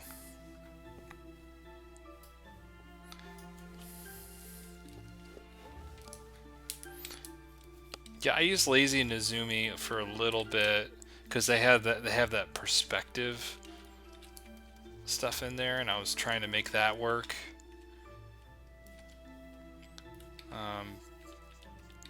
But yeah, it's not built into Photoshop in a way that if I moved my canvas around, my image around, the perspective lines are stuck in place. It was just not really what I wanted from it. Whatever. I don't really feel I have a problem with perspective, so I just didn't use it. And then it was supposed to, like, the fall off of the brush was supposed to be better, but I honestly didn't feel that much of a difference. So I just chose not to get that one. I don't know, maybe I'll get it again and try it again and see maybe I'm missing something, but it didn't seem to be helping me much.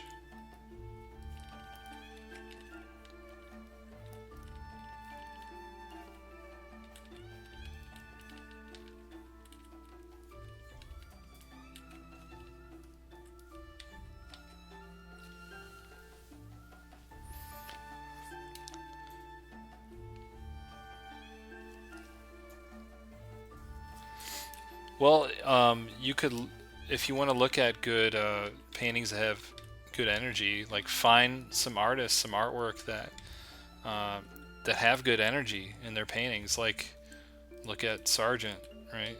He's the best example. And study his paintings really closely, and maybe even do some master studies, and try to figure out what it is about his brushwork that gives it so much energy, or other art that you feel has a lot of energy, and really study it and try to figure out why it is that you feel that way and what's missing with your own work. And do master studies to get yourself there.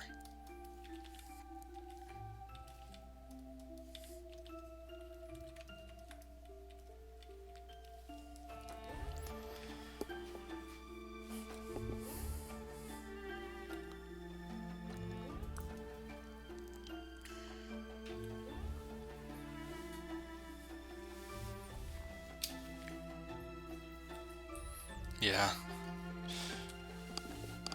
Brushbox. I haven't heard of that one.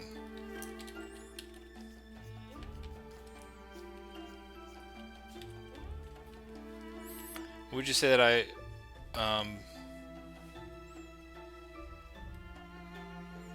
what do I most struggle with painting or designing environment or character? Well, with characters for me, it's like coming up with poses still is such a hard thing for me to do. That's something I'm always like trying to improve wherever I can. Most of the work I do doesn't really need that. It's not really necessary. With environment painting, what do I struggle with? It's tough to say. Probably good, like, having good organization of detail is something that I'm thinking a lot about. I'm always thinking about edges. I could always improve my edges. And composition is like the never-ending struggle. Really, my thing is just like I need to do more studies with my environments. I could always do more. There's always something that I'm struggling about. With characters, I'm thinking a lot about process right now. And I'm struggling with like what process to use, because there's the process that I'm comfortable with, and then the process I probably should use, and sometimes those two things conflict. I don't know if that makes sense.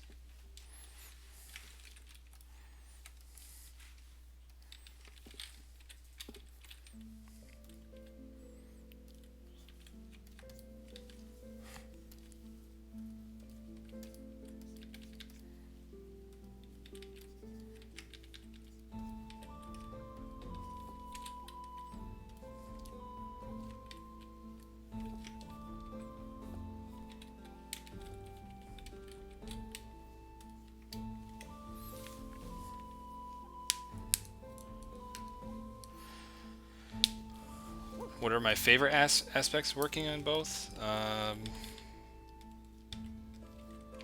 I think in some ways character is,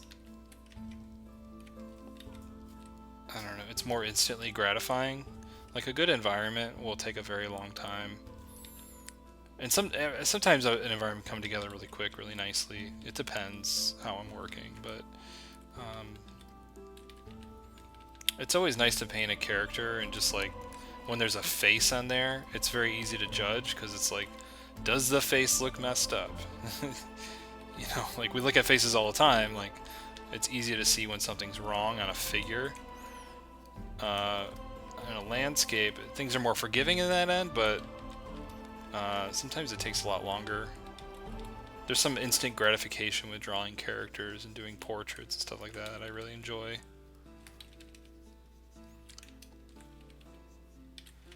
And I guess I like environment painting for that reason too, is that it's more forgiving on that end.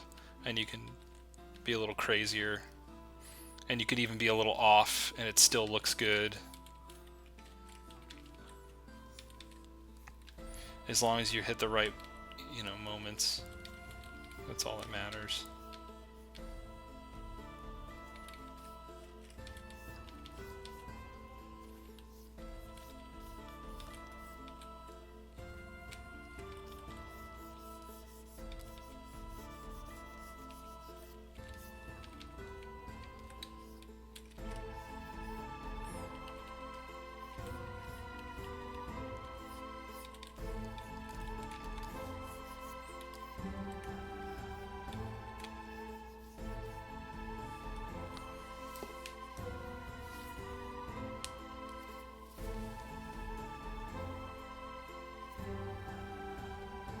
Sir Nicholas, thank you for coming in, seeing the stream.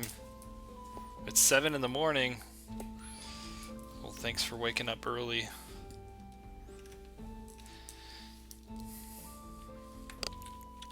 Mao patatas. Hope that helps. Good luck, man. It's a hard road.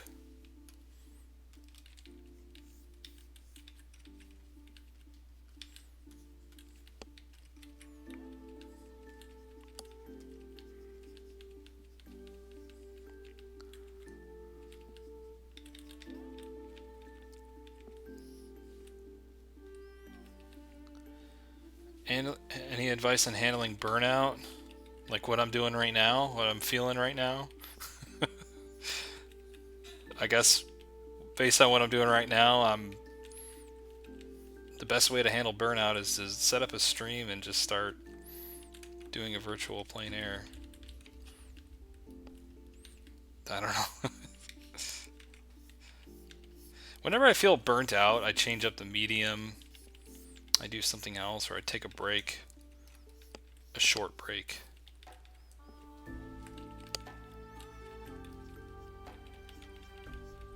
Or I just try something different, like an experiment. Or I'll try an experiment which fails so hard that my other failures don't seem so bad anymore. I don't know.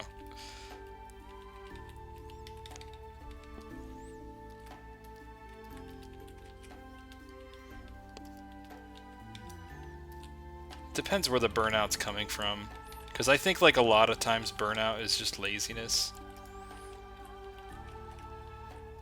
But if it's burnout like I'm feeling now, that's probably because I worked a lot today,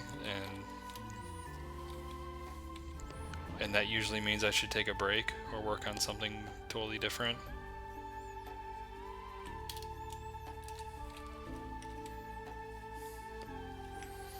Go into Twitch and talk to people. That's good for burnout.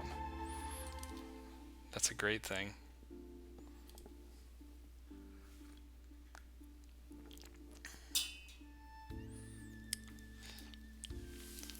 Hello Max, hello Max's roommates.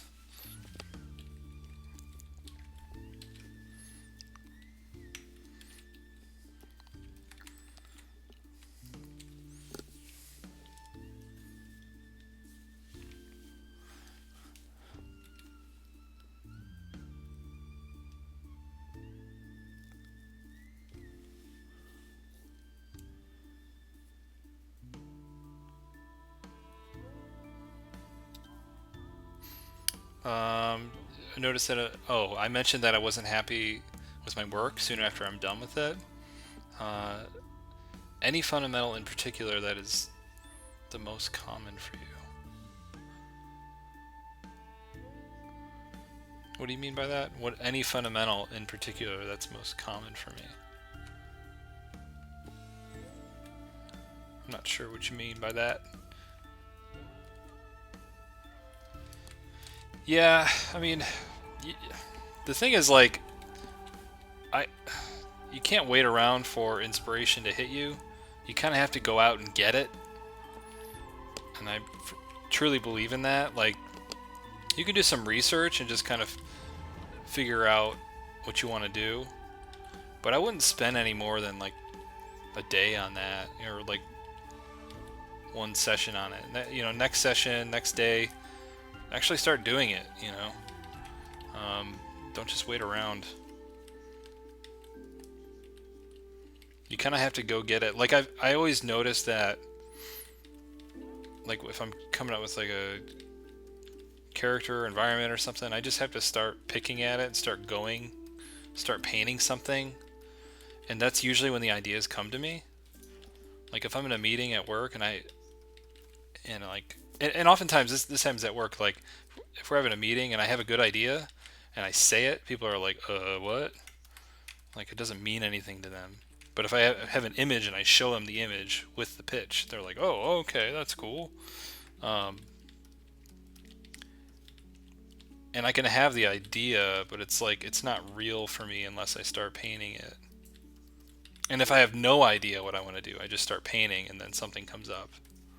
You start with the easiest questions, you know, whatever you're working on. You start by answering the easiest questions. Like, this is going to be an environment, and I want it to be in the mountains. Start there. Do an environment in the mountains. You know what it has to have, right? That sort of thing. You start by painting the obvious. And then the more complicated, like, you'll start answering more complicated things as you are working on it. You don't have to answer everything right at the start. And it may even be like the first thing you do is crap, but along the way you've gained all these new ideas for what you want to do next. And then you can go, okay, I'll scrap this image. It's fine. Because in doing that image, I've learned and realized these other things that I want to do. And I've gotten other ideas for other things. It's okay to make a bad painting. Like, I think that's something people are afraid of all the time. There's like this desire for perfection that's completely irrational. It's fine to fail in a painting. It's okay. It's okay to do it while you're live streaming too. It's even fun.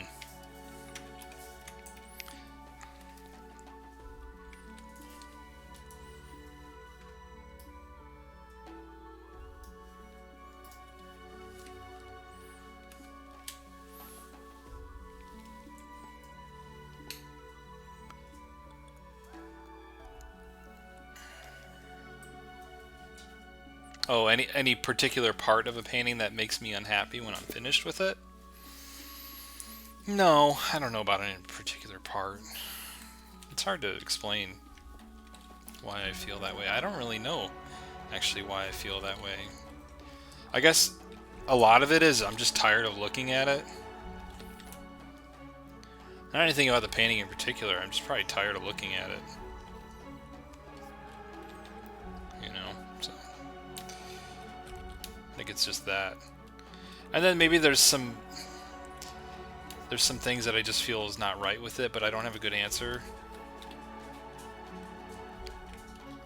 Or I'm just tired of working on it.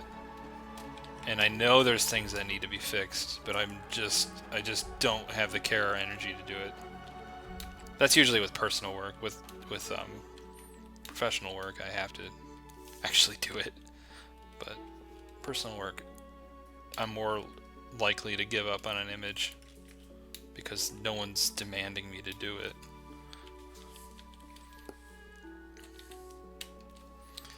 Oh, I've got a huge graveyard of images that will never see the light of day. So I'm not afraid to make a bad painting, because I know there's you can still learn a lot from it. So not anything in particular, just those things.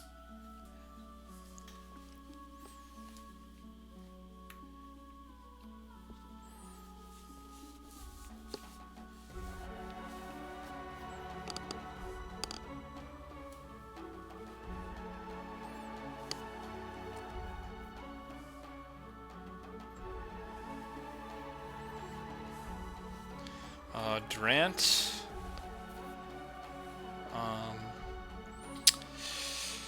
Upload a course of videos. Yeah, I want to do more Gumroad stuff. I don't know. To be decided. To be determined. We'll see.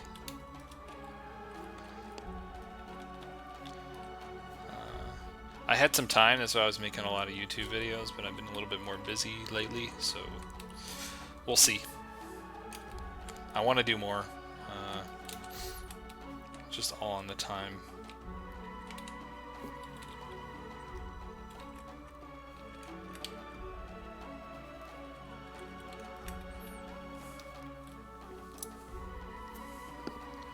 Do I have a favorite traditional media? Well, in school, I was just oil painting. That's all I did in art school. And drawing, but mostly oil painting. And I loved it very much. But the fumes and the chemicals kind of sort of got to me. And I took a long break from oil. And then maybe a year ago, kind of discovered gouache, because I was painting in watercolor a lot before I started painting in gouache. And man, gouache is such a great medium. I love it so much. That's kind of my new favorite medium. Yeah. And I want to try sculpting with sculpting wax or modeler's clay or whatever. I'm doing maquettes and stuff. Sometime this summer I'll try it.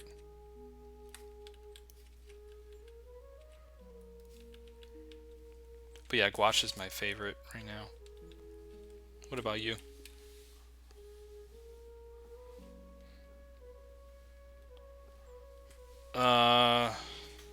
Not right here, not right now. I have some. I wonder if it's possible that I could live stream like painting outside. I'm sure there's a way.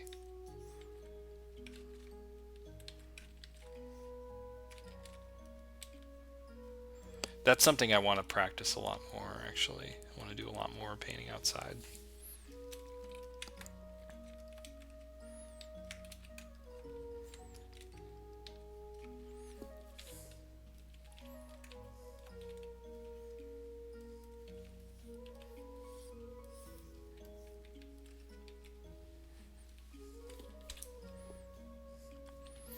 Alright guys, I'm probably gonna call it here. I thought I was gonna do 2, but I was moving so slow tonight that we're just probably gonna have to do 1.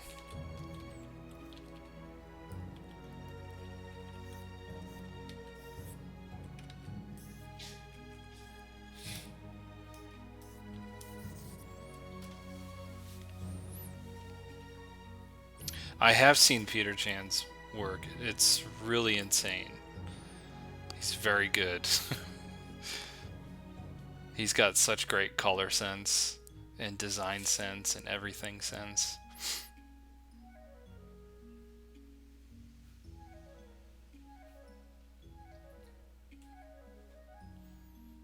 Yeah, you can stream through your phone. I don't even know. I didn't even know that. That's cool. Maybe, yeah, maybe we could do that.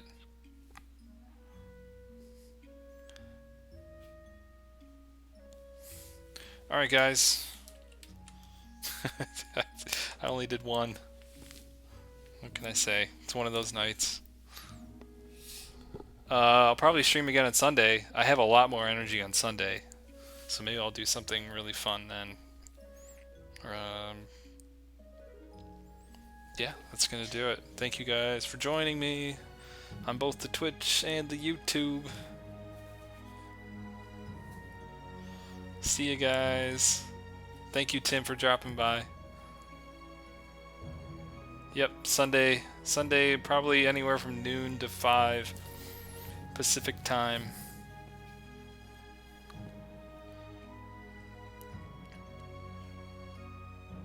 See you guys.